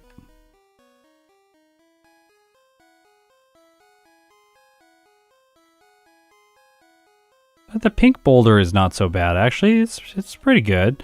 It's not the beautiful purple, but it is pretty nice. The pink boulder looks good. It's definitely no purple boulder, though.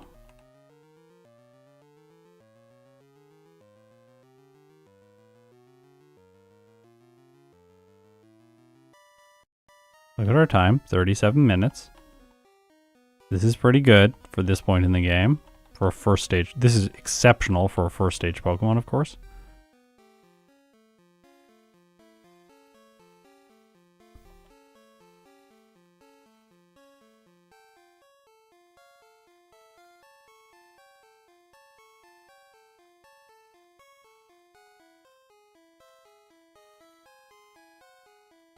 Now we're going to rare candy twice before Lorelei.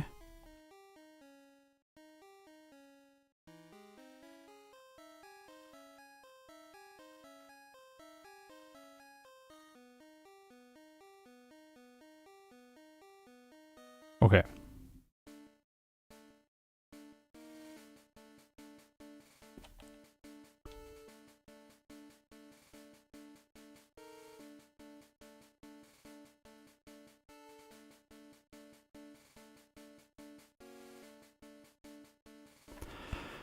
Lorelei. 5 trainers left. Let's go. Thunderbolt crit dugong. Yeah. That's the way to do it. And then the Slowbro is just going to spam Amnesia or get a super potion. Simple. Gonna hypnosis the Jinx so that it doesn't do things like that. Don't. Thank you. Oh my gosh, I'm very scared. Please. Yes. Oh, I'm gonna heal before Bruno. But it's because my health is so ridiculously low. But we won't save.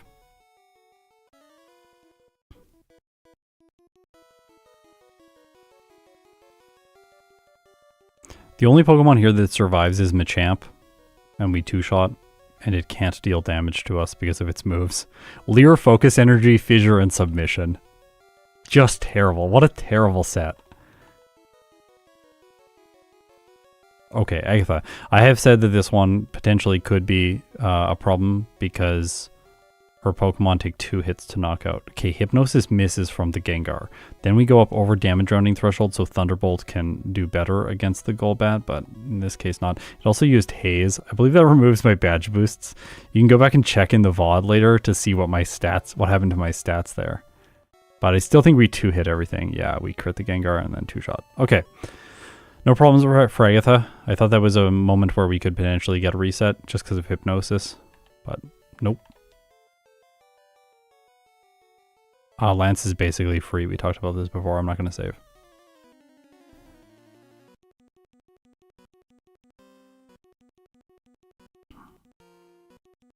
The only Pokemon that can attack is the Aerodactyl.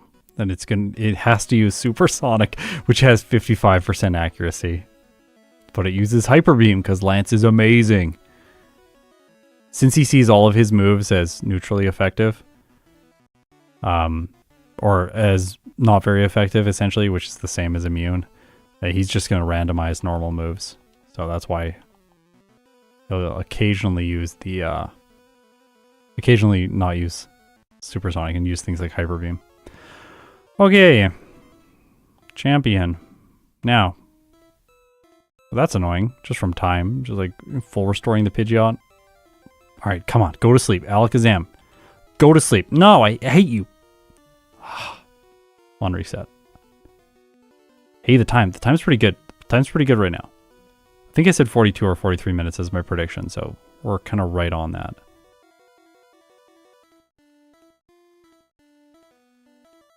Stop.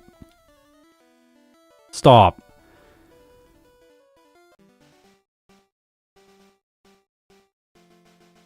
I want a new RNG seed. We're going to have 8 resets, aren't we? Gastly just loves getting 8 resets. This is my number. I want 8. Okay. Please. Oh my. There we go.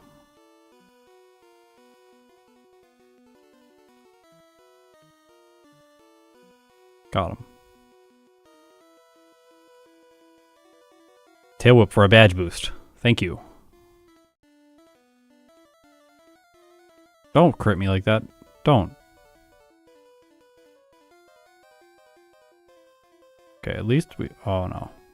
No, stop it. Executor. Wake up twice in a row.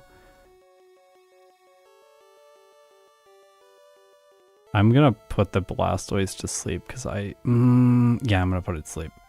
Oh. Stop. I shouldn't have done that. I should have just Thunderbolted.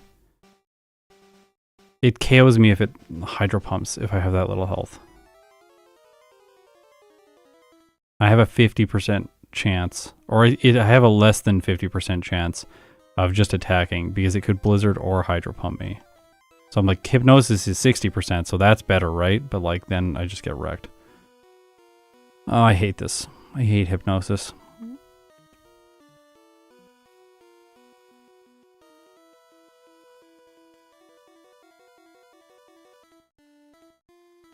%? To hit. Why is Hydro Pump only 40% to hit me? That doesn't make any sense. Yeah, it has Blizzard too. Yeah, it can hit me with either Hydro Pump or Blizzard. Well, I have to Hypnosis the Arcanine.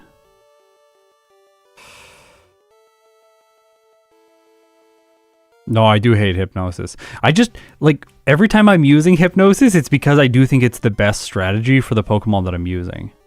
I'm not using it because I enjoy the move. The meme is that, like, I love the move. Like, just like, oh, it's Hypnosis, my favorite thing ever. Like, no, I hate using this move. But for many Pokemon, it is the best thing for them to do.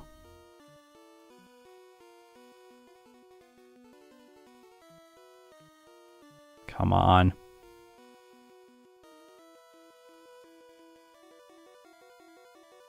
Stop. Why is it critting me?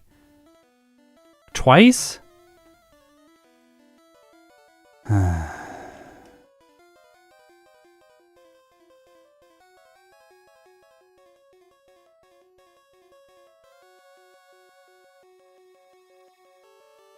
Now we win.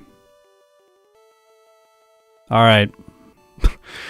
1 minute and 1 second faster than the first run. That's like almost nothing in terms of an improvement. 44 minutes and 18 seconds. 679 bonks. 10 resets. Level 61.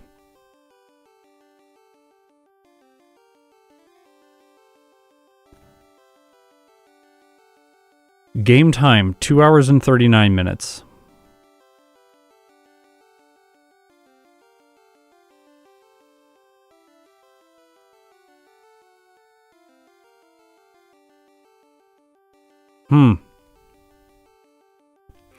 How do I feel about this? I feel okay about the Gastly playthroughs. This is like definitely I think Gastly can get a sub 40-minute time. Going into the champion with the number of resets I had, it was like, yeah, if I just don't have any resets until the champion and then I beat him first attempt, like I think a 39-minute time is possible. That said, for the purposes of like analyzing Gastly and ranking it, like I think this is roughly I think this is a fairly fair time to give it. The first playthrough we did was fairly solid. We had some resets and some problems, but we got around 45 minutes. Then we came in after optimizing, and still, just because we're using Hypnosis, we get a time around 45 minutes. Maybe if we played like 10 Gastly runs, we would find that the average time would start like creeping down a little bit. I could see that just because maybe this run is slightly unlucky. And we are averaging our time around like 43 or 42 minutes. I could see that. But overall, I'm fairly satisfied with this for the purposes of the tier list. With this time under 45 minutes, Gastly is going to get itself an A tier placement. So Venusaur has a time of 42 minutes and 35 seconds. Gastly is around Venusaur's performance. That is pretty outstanding. I also think we're continuing to have the same trend emerge with Venusaur and then Butterfree being two sleep users. And now Gastly is going to join them in the A tier right in between the two sleep powder users. So we have like non-sleep users at the top of the tier list. Then we have sleep users. And then we have bad Pokemon. That's currently what's going on right now. Obviously, when we add Drowsy into the mix, Drowsy is just another Pokemon that continues the trend. Drowsy will be placed, this is first playthrough results right now that we're looking at. Drowsy will be placed somewhere between Butterfree and Venusaur, I think. There's no way it gets a better time. So, just because it has to do Brock at level 17 with Confusion. So, Drowsy is also going to be part of that trend, with sleep users kind of in the higher tiers, but not amazing. Whereas Pokemon that don't have to rely on sleep, they're going to outperform and make it into S tier.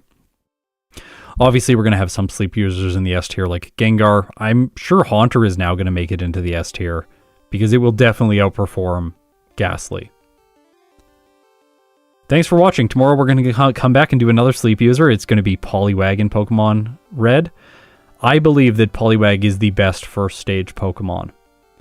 With today's results, I continue to believe that. So I think Poliwag is going to beat Gastly tomorrow and take the spot likely between Venusaur and Gastly.